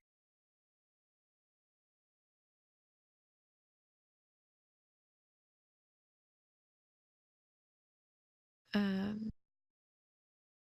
if, as you say, you're doing anything, Sir Bernard will slowly lead Galloway down more into the prison section, away from the rest of you. No, I would follow. Yeah. I'm gonna See, block I the would door like to again, see- you know, the cabinet yeah. back. hmm Yeah, so he kind of roughly, you can tell his like grip is increasing on Galloway's shoulder. And kind of shoves him into this prison area. And Galloway turns around and I don't understand. Just look, you can have the place, Victor. It's fine. No, that's quite all right. I think you should stay for a little while. After all, I think Sir Bernard wanted to have some words with you. At this point, Sir Bernard's hands will glow in kind of a green flame, and Sir Galloway looks up in horror. You made a deal with her, didn't you? And Sir Bernard nods slowly. Yes, she gave me more respect than you ever did, Sheriff. And Galloway takes a few steps back and extends his arms and says, look, we can work it out. I mean, whatever you guys are doing, I can totally go for it. Yeah, I can join you guys, right? He'll look over to you, Victor. Kill and him. End his miserable unlife. And with that, Sir Bernard will take your lead and basically just start hurling at what seems to be kind of lightning quick speed. He starts hurling these green balls of flame at Sir Galloway, or at Galloway, and Galloway just screams and screams as he's slowly consumed by this demonic flame, covering his face as his skin slowly melts off and he slowly falls to the ground. And Sir Bernard just doesn't let up, just keeps tossing these green flame balls at him, and soon Sir Galloway is face down on the ground and his body is slowly turning to ash and flaking away onto the ground. Sir Bernard just closes his fist, looking very satisfied with what he has done. And he looks to you, Victor. It is done. No, brother. It has only begun.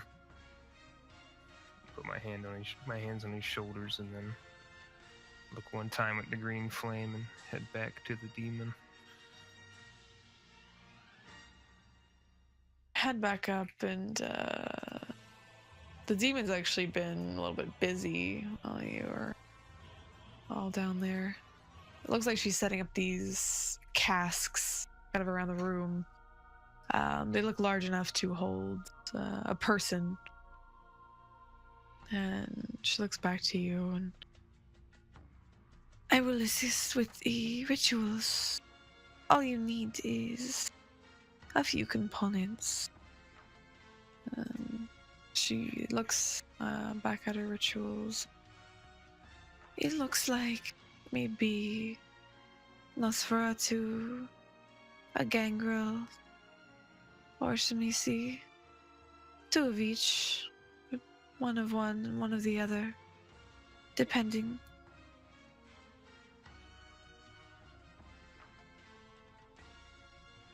I will bring it. Good. And once you do, we will birth your children to take over Paris. And others, they will know what's happening. They will flock to you. Most likely following under your banner. If not, we will convince them. Victor will grab one of the turned over chairs and take it to where the windows there are. Place it on that little top of the staircase area and sit on it. And if they don't, then we will kill them. All of them. And the demon looks up at you and smiles very widely. You are definitely the most interesting one that I have ever interacted with. I enjoy you.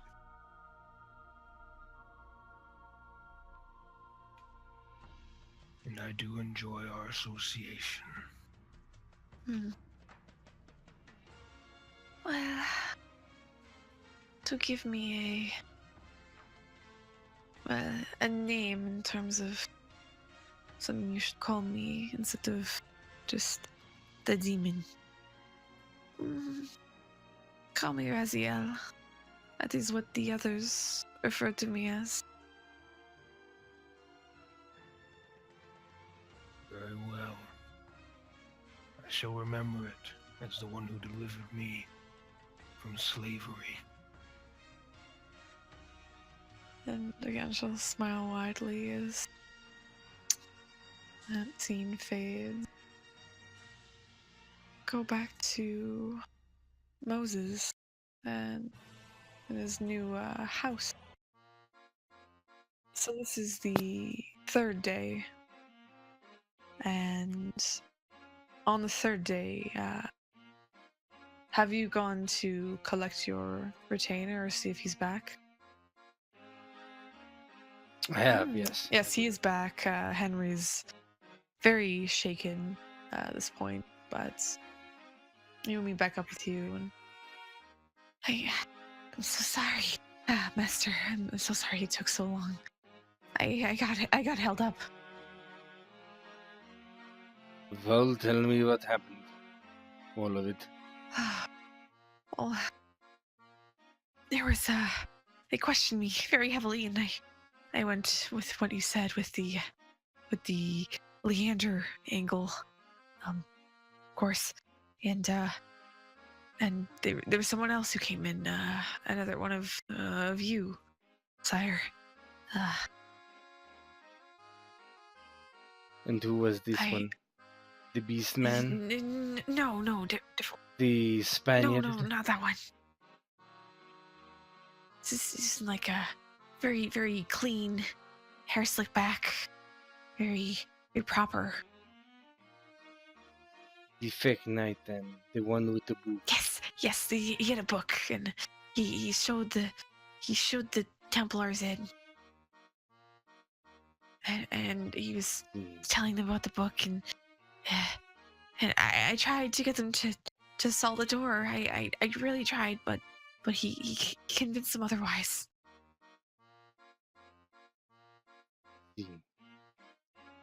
A fool, then. Certainly she is loosed by now. I don't know. I'm sorry. I didn't do what you asked.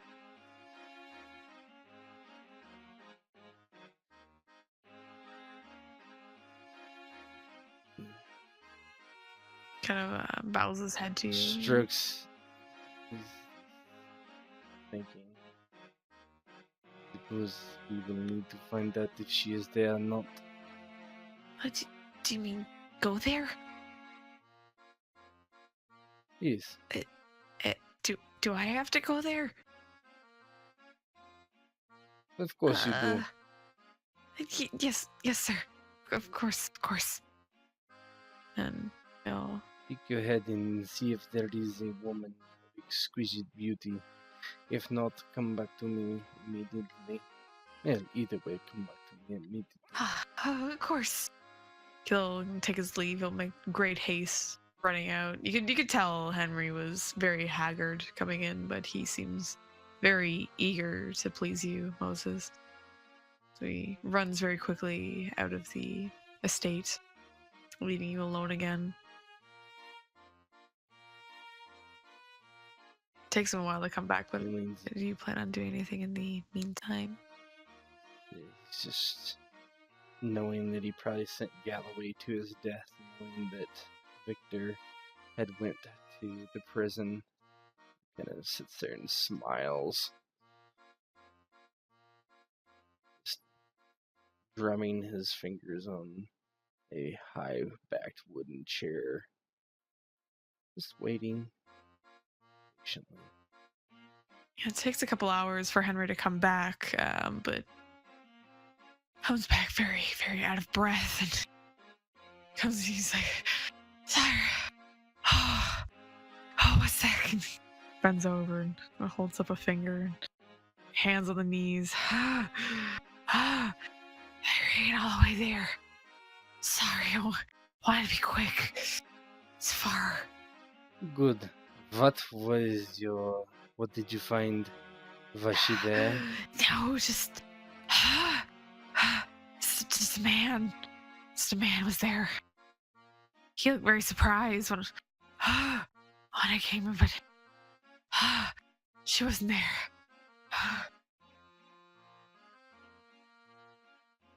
Very well. Rest for the rest of the night. I have something for you to do on the morrow. You get some sleep. Thank you, sire. And walk over to the couch and just kind of face plant and just start sleeping right away.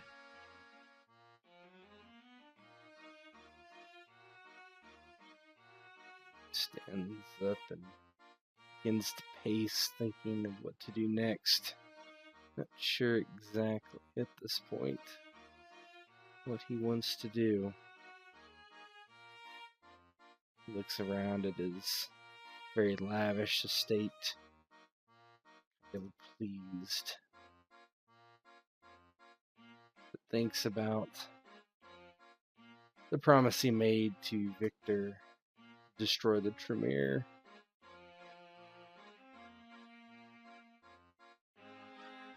I don't have anything else to do at this point. So Moses kind of sits there thinking, his new lovely estate, and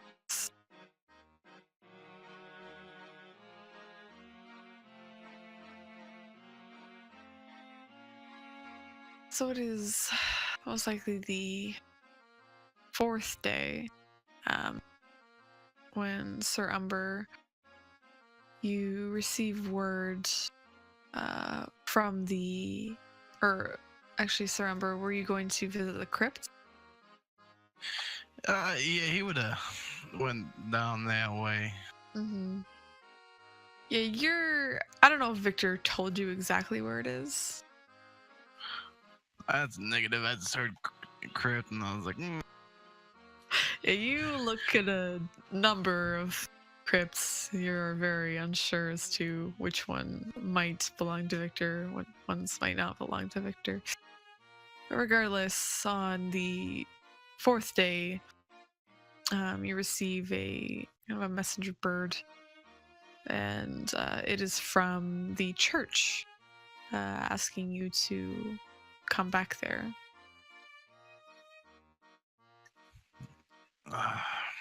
they must be ready, he will work his way back to the church on the fourth day.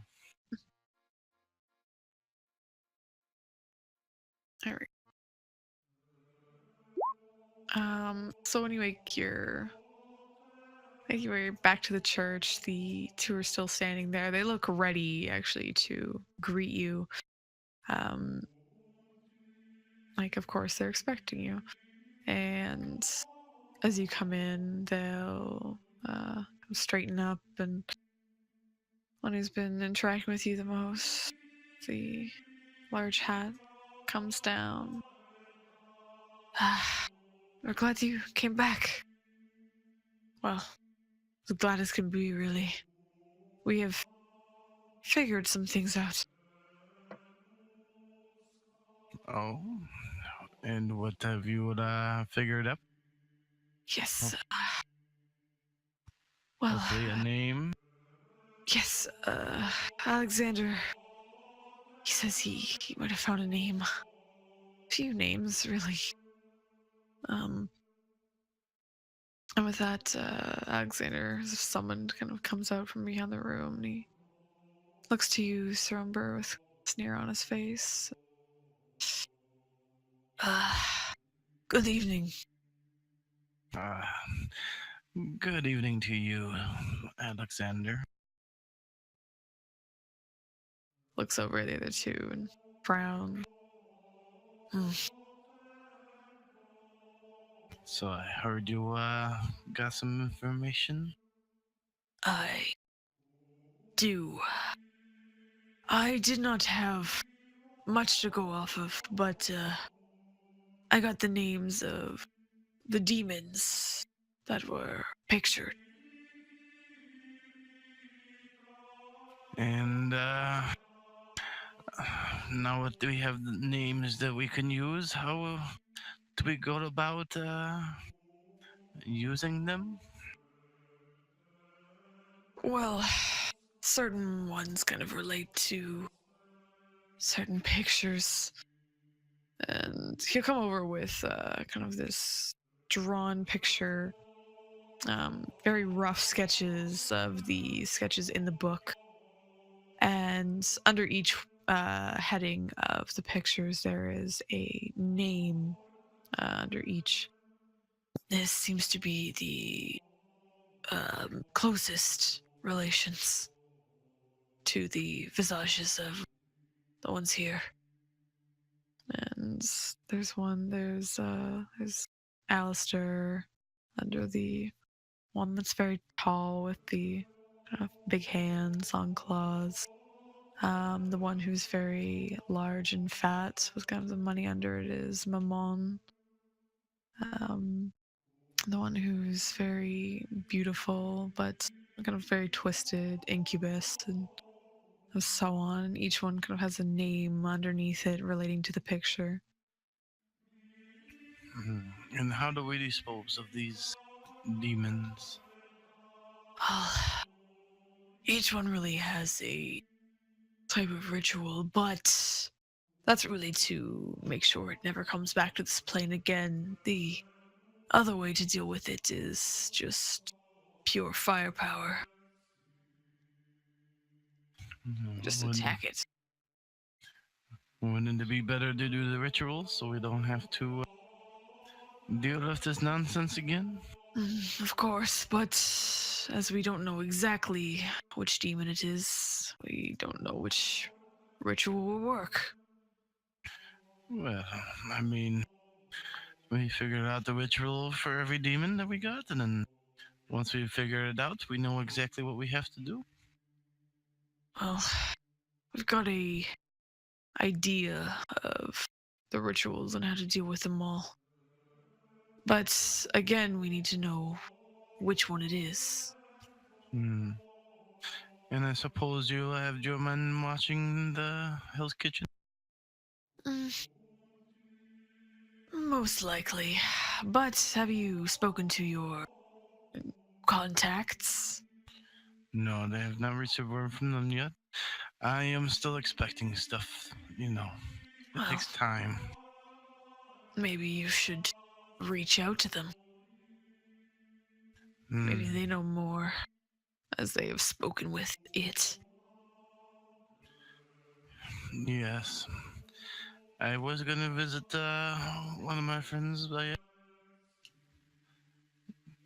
the name of Gaviano, but like I said, I don't know who exactly came in contact. I then couldn't find the one I was looking for named Leander. Apparently, there's a lot of crypts here. Hmm. He didn't tell you where he was? No. Ah. Well, we checked the premises. Apparently we know more than you do. From this Henry from the other day. Let us write to him, but there's no one there.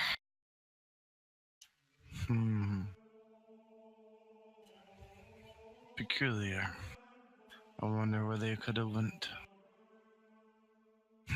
And anything happened at the Hell's Kitchen? Oh, we haven't been. I figured you would Under have. advisement. No, I just said don't shut the doors. I told you to watch. He'll look back at the other two and give him a glare. Yes, we did not watch. We just assumed to stay away. We will keep an eye on the place. And he snaps the other two and they run out, leave, heading out the door behind you. Well, in any case, with luck, they're still there.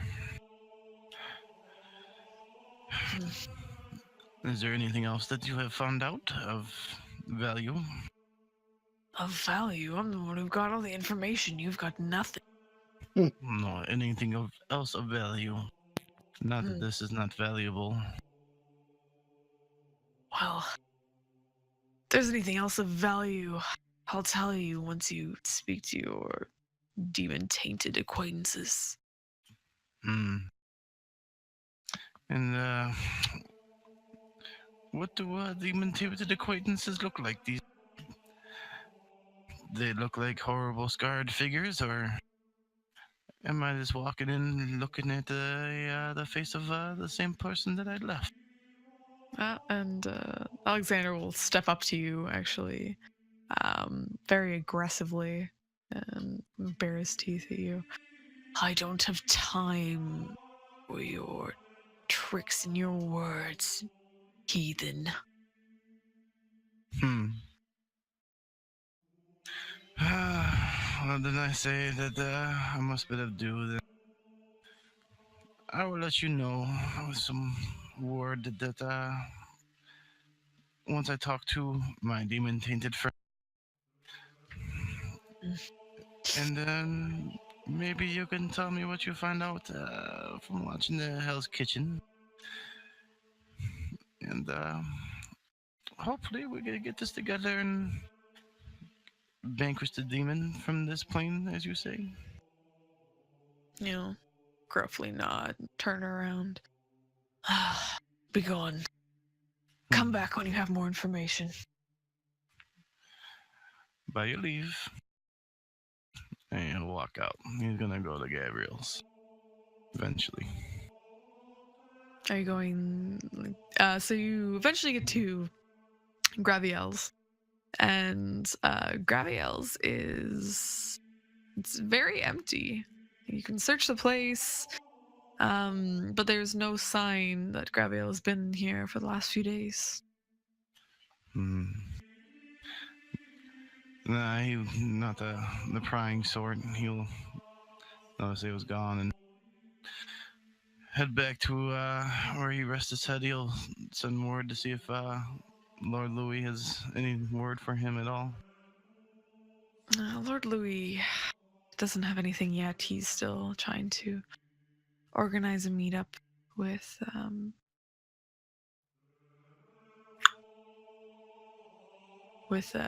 Gortrix.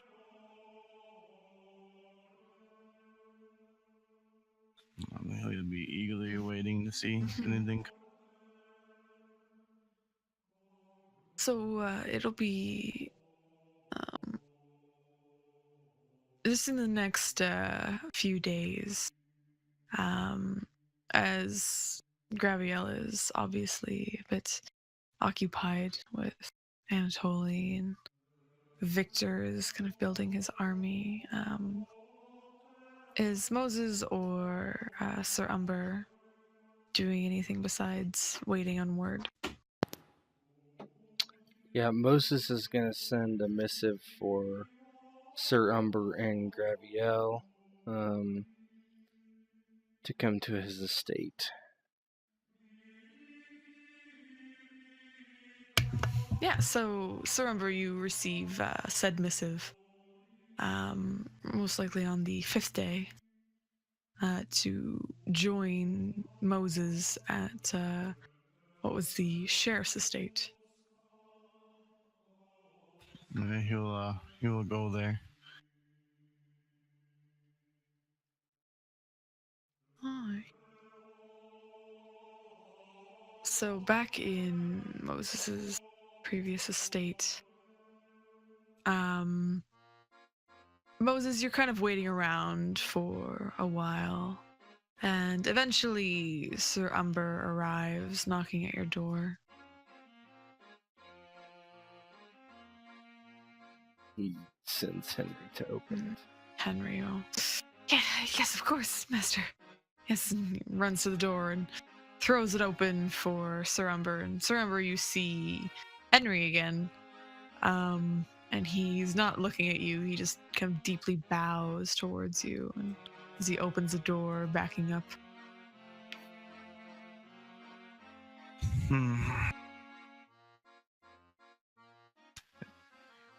And he'll walk in. Moses is wearing his same disheveled cloak. He looks at you as you walk in. Old friend.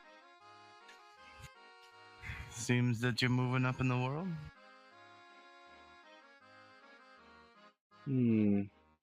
Perhaps it is true. We need to have a talk. Sit. Gladly. He'll sit down.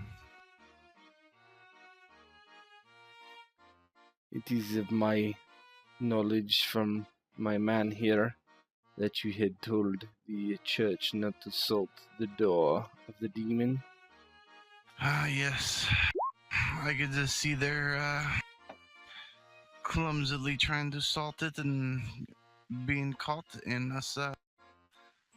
Now. Do you care if they are caught and killed? I do. Now the demon is on the loose on the city. I feel like the demon would have been loose regardless. They stood no chance against what was in there, I'm sure. And I don't want to know that we are in earnest trying to track it.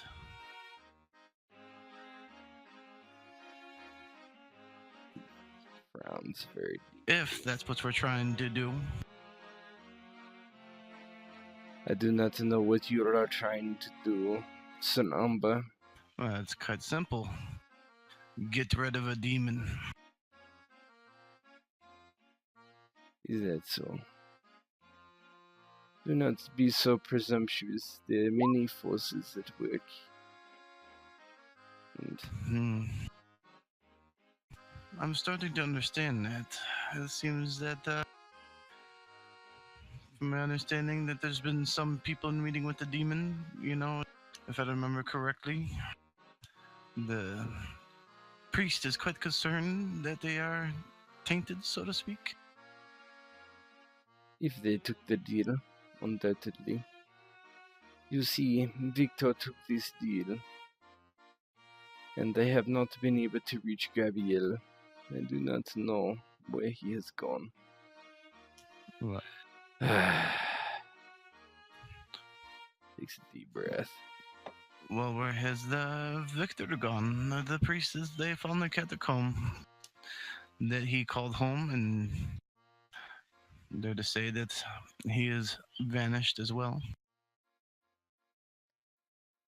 He has. I know where he is. And do you know what the company he keeps? No, I do not. The demon is gone from the building. She could be with him, I do not know. Otherwise, he shrugs. The only thing I know is likely Galloway's pile of ashes is likely at his feet. Oh, and what is that? I sent him to the location that Victor is staying. And Victor is not so happy with the court. Believes he will create some sort of army to kill everyone and everything. Is that so? You do understand this is quite a predicament, right? Quite. Quite a predicament indeed. And so, where is Victor at? I do not know if I should tell you or not. You first must pledge allegiance to me, and that you will do as I say for the good of everyone. Pledge allegiance to you. Yes, as my deputy sheriff. I am the sheriff now. Oh. Doesn't that put you in the court? It does. And doesn't that put you at direct odds with Victor? Perhaps. I am not at odds with my friend, however. The Beastman and I have a understanding. And you will broach another meeting with he and I. Oh. Yes, you will go where he is staying and bring him to me. You're not trying to add more ashes to his doorstep, so to speak? No, I would suggest to keep a wide berth of him. He will not attack you, I think not, if you tell him you are coming from me. We have an understanding, as I have said.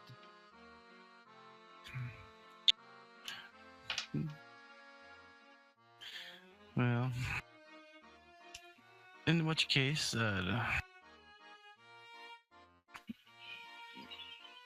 if the demon's with him, wouldn't that present some problem? I do not know. You will need to use your wit and guile. You have some of that, do you not? Sir? Perhaps I do. Well, maybe should go and fetch him for you.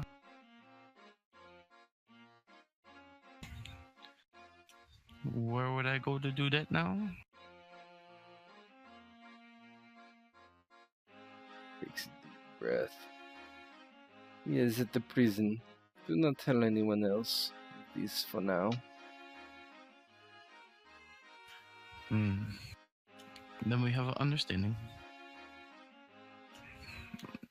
I shall go to the prison and inform him that you want some word with him. Maybe the others are with him at this time.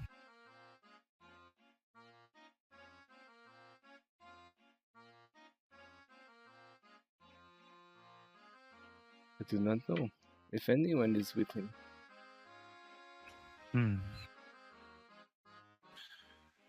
So have you learned anything new about the demon friend at all since you were in your new position? These of the court know nothing of a demon. They only know it exists. They are clueless. Well, I've been not working, so to speak, using the church. And been conversation with some of the Tamir. I'm waiting on word from them as well. Apparently, they might prove quite handy in the removal of the issue. They're Tremere, did you say? No, Browns. they are quite adept at the occult. Yes, they're the ones that made the Beastman in the first place. Oh, He is but a construct of their imagination. He is but a slave to their will, and this is why he revolts. Understandable, is it not? we are all but the creation of somebody. This is true. This is true. Yes, and in that instead we also do their bidding for some time. However, this is not. I will go fetch him. I guess I should just leave the fact that I conversed with the Tamir out of the equation. I would if you wish not to be turned into a pile of ash, yes. Tell him I give him my word that he has he is given Elysium here in my halls. No one knows unless the Spaniard has told that he has betrayed the prince, besides two of us.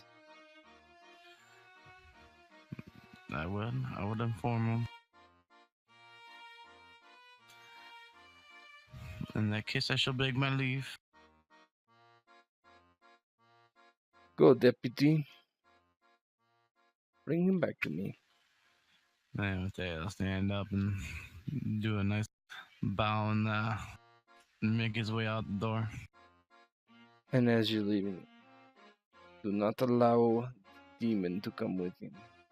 I don't know if I could be the wood that stops the demon. Very well. You should use your judgment if he has retainers or anything. I share. I do not show any of them ill will. Very well. Come back as soon as you might. After that, he'll turn foot and walk out the door. So Sir Umber is heading to the prison? Yes. Okay. So again, it's on the 5th night. Sir Umber approaches the prison. It still looks the same from the outside as usual, and everyone on the inside does notice a figure approaching, and as it gets closer, it looks to be Sir Umber. Oh. One sec.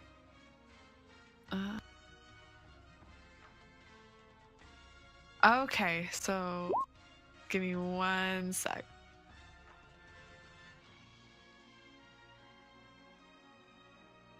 Swiss.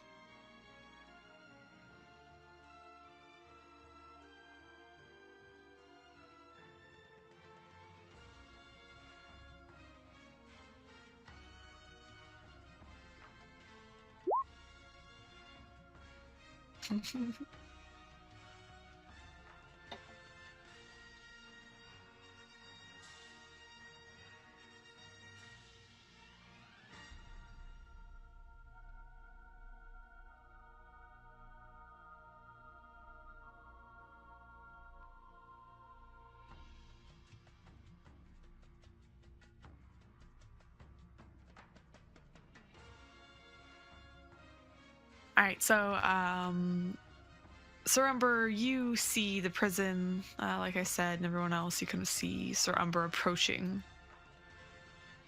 the doors.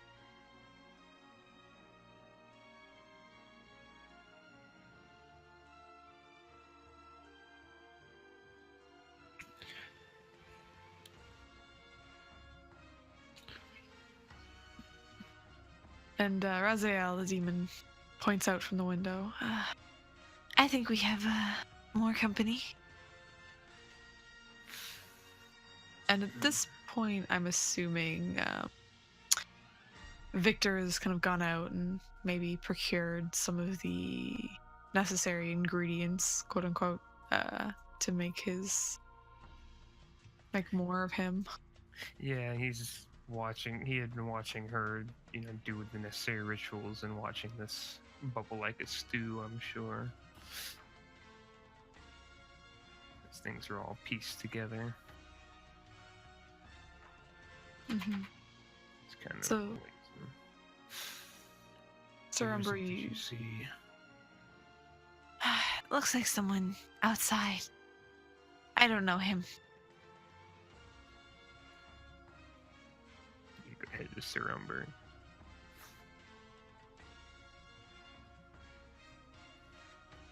And you fly out. No, I was just gonna say you can go whatever you were gonna say to Sir Umber. He's gonna kind of wait and see what happens at the door. Mm-hmm. Yep. So, Sir Umber, you approach the door. You try to open it. It's locked. With that, I'll put a few knocks on. Hello? I have been sent by Moses.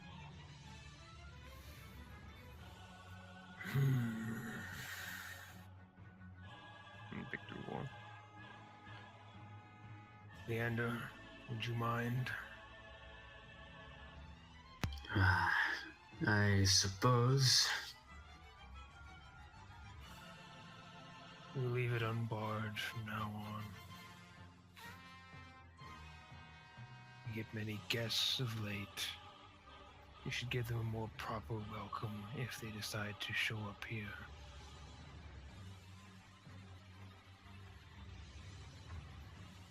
Gonna go let him in, yeah. Yep, so you let him in, and Sir Umber, you see, I don't know if you've met Leander yet. Yeah, you have. So you see Leander kind of behind the door, opening it for you. Leander, I'm sure your man has found you.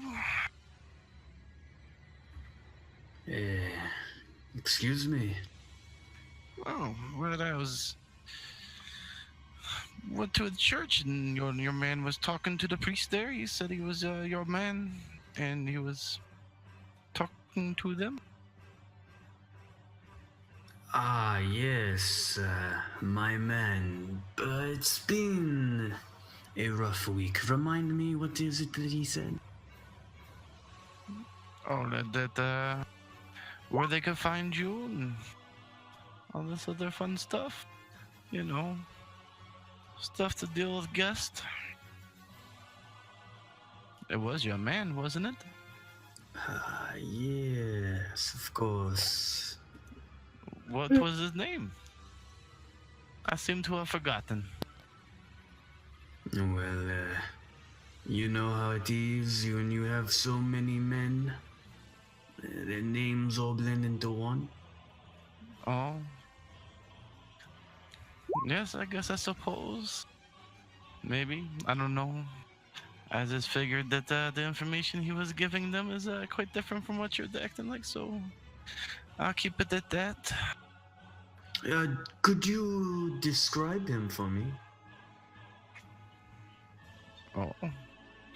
No, he was a scared fellow, quite nervous. And I'll go into detail describing what he looked like. Ah, right. Well... Perhaps now you know his name? Yes, of course, but if you would excuse me for one moment. Okay. As Victor in this way? You're not hiding, right? You're not... I'm sitting on a makeshift throne. I may even have a little bit of delusions of grandeur kicking in. I may even have my cloak cut to sort of go a little bit down to my shoulders or past my shoulders. Yes, if you will. I motion, or sort of like a gesture towards the king.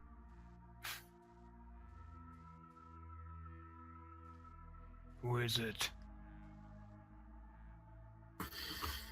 It is. I do not know if you remember him. Sir William Humber. Let him in. Right this way, my friend. Excellent, excellent. Thank you, Leander. Of course.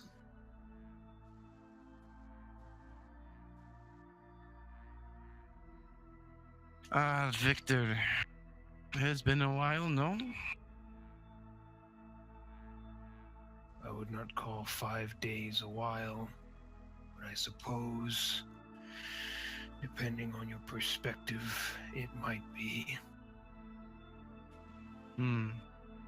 Well, it just seems to lose time when you're busy, you know. I see you, gained some new friends. I don't think I've had the honor of meeting one of them. Why are you here? Oh, no. Victor is sent. No, you were sent to come to see Moses.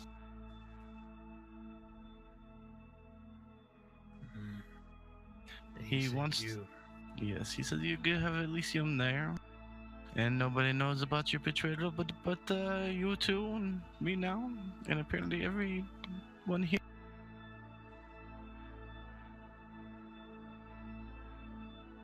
So you'll be safe.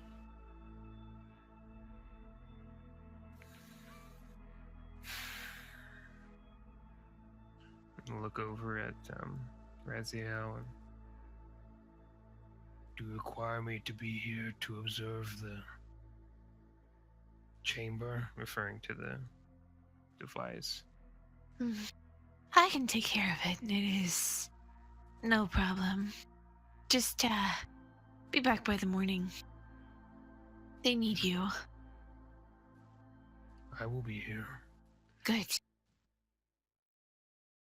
And Raziel looks to Sir Umber and extends a hand to him, smiling very brightly. Hi, I don't think we've met yet. No, we have not. He was very peculiarly not taking her hand. And he'll bow.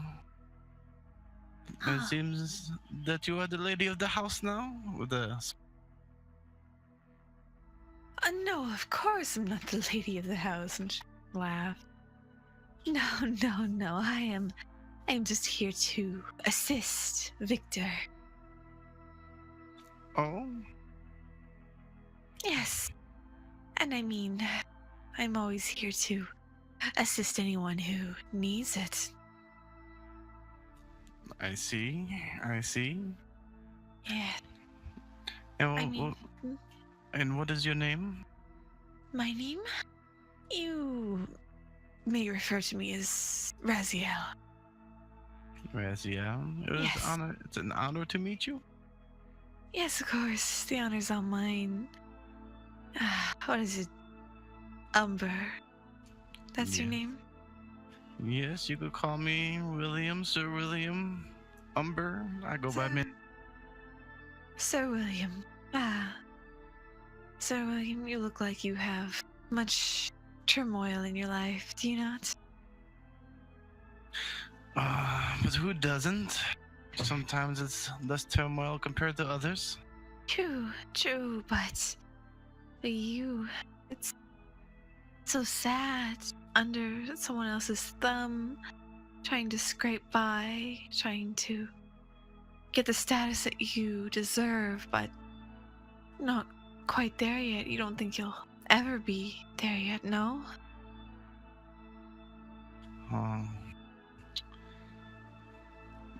I go to, if it's in my fate, it's in my fate.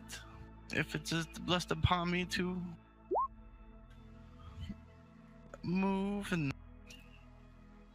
get out from under thumbs, you say, then that's what it is. If not, then I guess it's supposed to be what I'm supposed to be doing.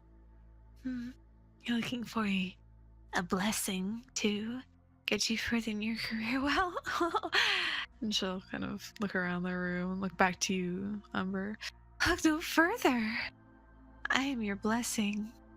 I am here.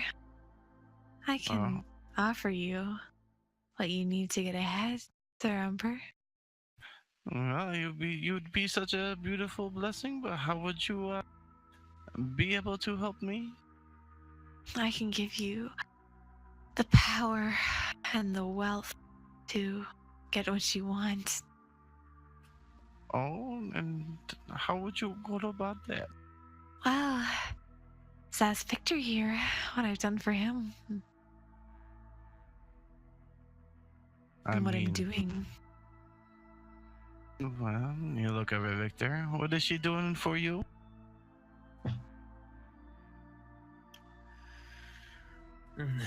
Victor will kind of look at Raziel and then look over at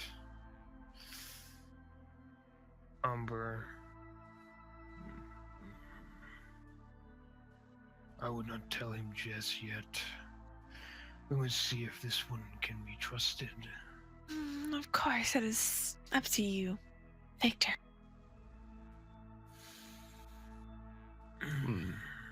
Just know, Umber, that what she says is true, and all things you would wish for would come to pass with her power.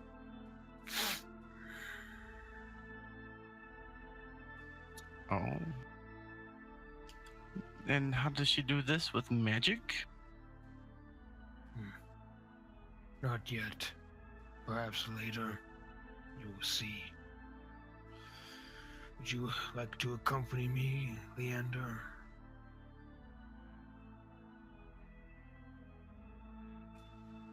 Oh yes, I'm sure Leander would be much welcomed. I will tend to the casks here, Victor. Good. Sir Bernard, I would ask that you make sure that she and our domain are kept safe while I am gone. Of course, Victor. And, Sir Umber, you'll notice he wasn't very obvious before, as he wasn't talking, kind of standing in the corner staring at you all, but you notice again the thought dead Sir Bernard.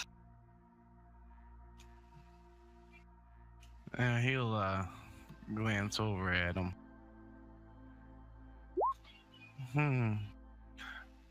Weren't you dead, Sir Bernard? Maybe dead inside before, but now I am more alive than ever. Oh, with this magic, with this beautiful blessing over here. Indeed. Oh. So she is quite serious that she can help out others, you say? Of course. It seems she always keeps her promises. Oh. I see. And how does she do that? He'll walk over to Bernard and hopefully like Victor's talking to Leander and stuff. And how does she go about this? I'm intrigued. If I should welcome her help or not, I don't know what the cost is. Don't know how she does it. You know, is she just a powerful person? Does she know the people in places that can help you, or does she have magic ability? Sir Bernardo frown and cross his arms. Well, obviously, she's very powerful. Not exactly sure what power she contains, of course, but I know she has enabled me to take what I want. That's all I care about. Oh. And is this blessing always so beautiful? Of course. I've seen no downsides. Interesting. Very much interesting. Are you ready to go, Umber? Yes, Victor, I am.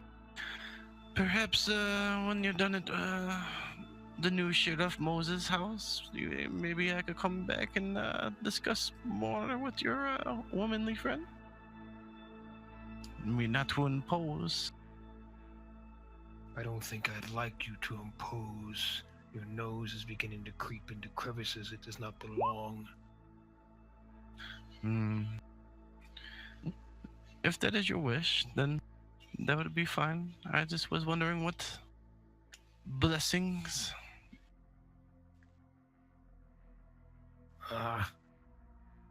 Lead on. Let's go. I'm sure that you'll be happy to see you. And he'll start walking out. I want to have a little aside with Victor as Umber up front. My friend, you have not sent anyone out on my behalf, have you?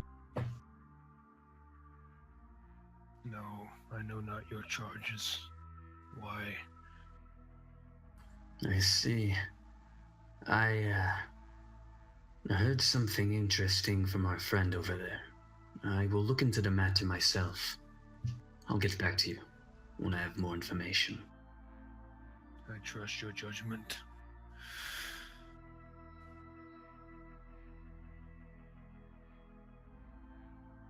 I will trust you to be wary for the schemes that may be at work as we speak with Moses.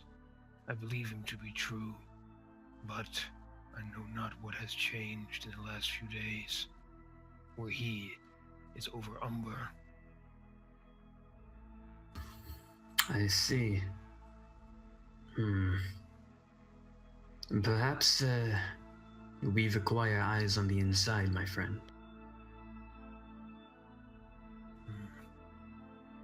Perhaps. I could maybe be those eyes. Granted, if you trust me, that is. I simply go where I am needed. I think that would be valuable. Yes. I think you should do this. But first, let's go together and speak with Moses. Agreed. I guess I'll just head off. So, as the group kind of heads off together, scene fades, switches back to another Malkavian couple here. And again, it's kind of in the future a little bit. It's about a week and a half has gone on since originally the demon had spoken to all of you. And again, it is just sunset, and Anatoly's already up and waiting for Graviel to awaken. Graviel makes his way out to the blood pool. Early to rise, I see. Always, Graviel. How are you feeling this evening? He looks at you very excitedly. I feel as if looking through different set of eyes, as if all the world before had been clouded. And now I believe things begin to make sense. Anatoly will smile widely. I'm glad. You've changed so much over this very short time. how is that other in your head? Is he still nagging at you, still getting you down, still reminding you of what you've done, or have you finally accepted it? I have carried the weight for so long, but I have come to terms with what I have done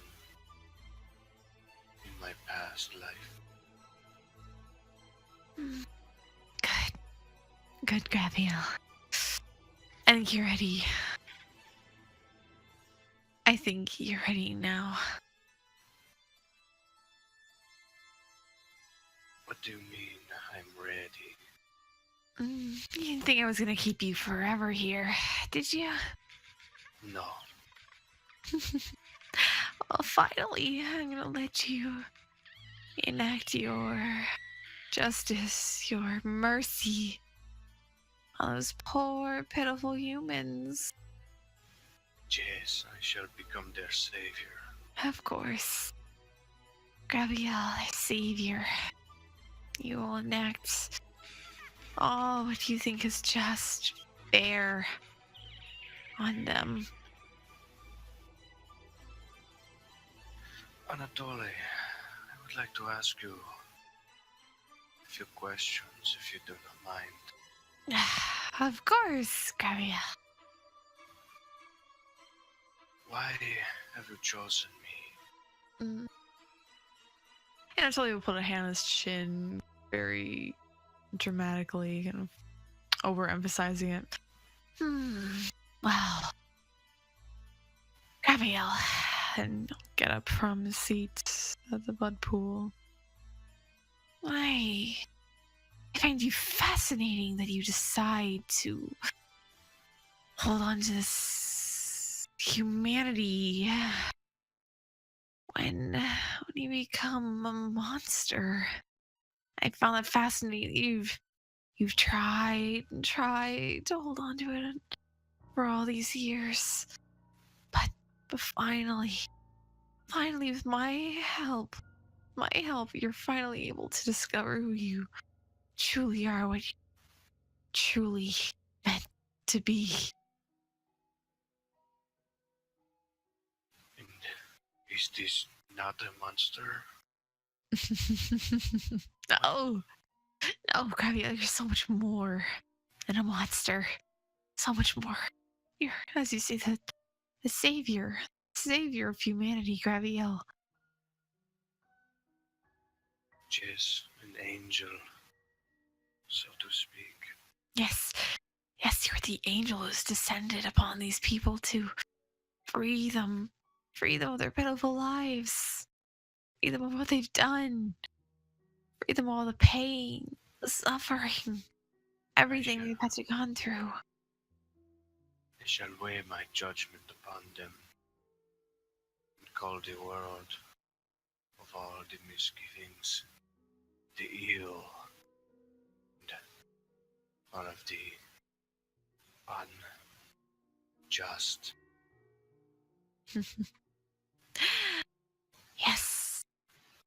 Yes, Gabriel. I am so proud of how far you've come. I wasn't sure if you'd make it, to be perfectly honest. Gravia will walk over till he's just in front of Anatoly. He looks him square in the eyes. And then he drops down to one knee, one hand on the floor, and he bows his head. I have another question. And he looks up. And Anatoly will kind of lean down and place a finger underneath Gabriel's chin, picking his head up more, leaning down. Anything. Why do you choose to be called Anatoly? Why the facade?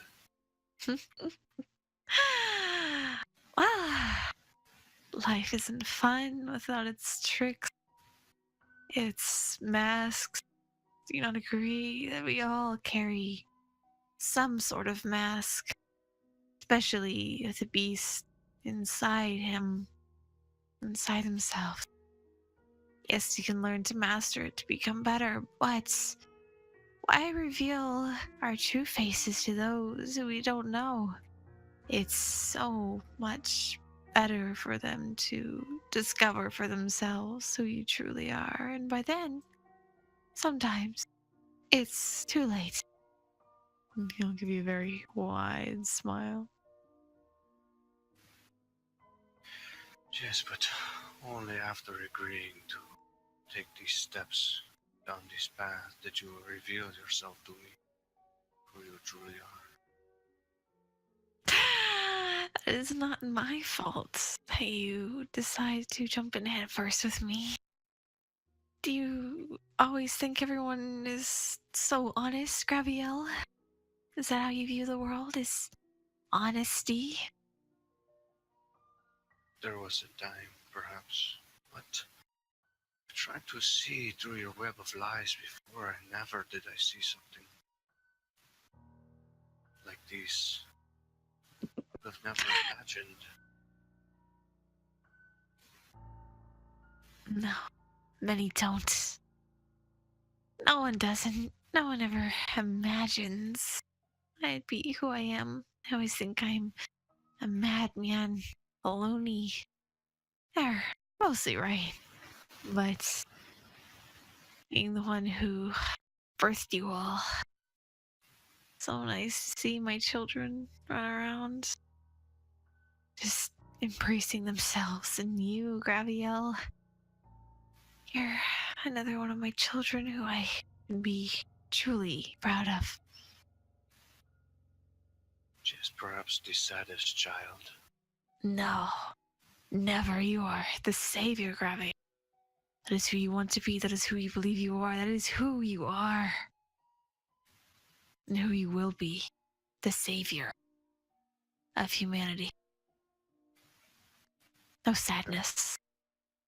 Graviel begins to nod his head, and his face begins to harden as he begins to be convinced in these words and this idea that he will become the savior. Yes, the savior. Now I can truly help humanity in a way that I have not done before. Yes. Exactly. You can clean now. the filth from the world. I can extinguish lives as I see fit, as a god would. Yes. Think of yourself as a god, Graviel. You are. To those peons, you are a god. You have all these abilities, these powers. What is there to distinguish you from one? Well, I see nothing that might differ.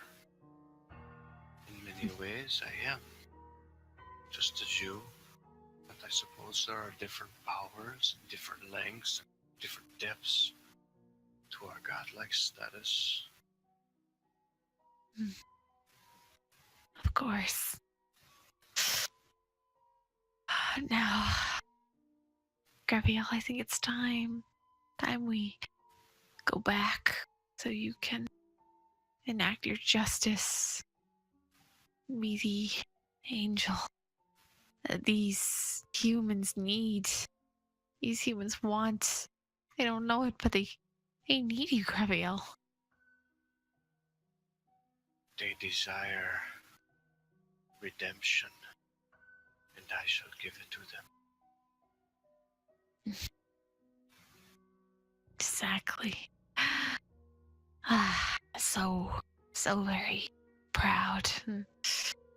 He'll hold a hand out for you to get back up.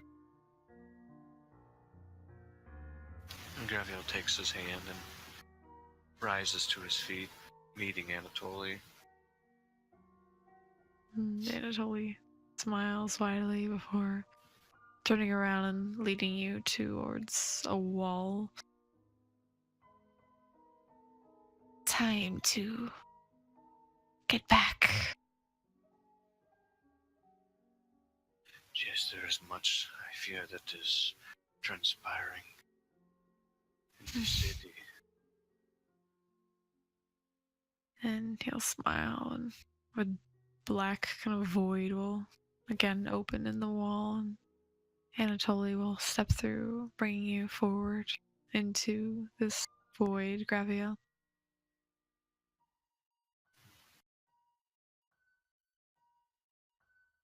Graviel just follows through. And with that, similar to the void, the screen fades to black. And that is the end of this episode of Dark Ages.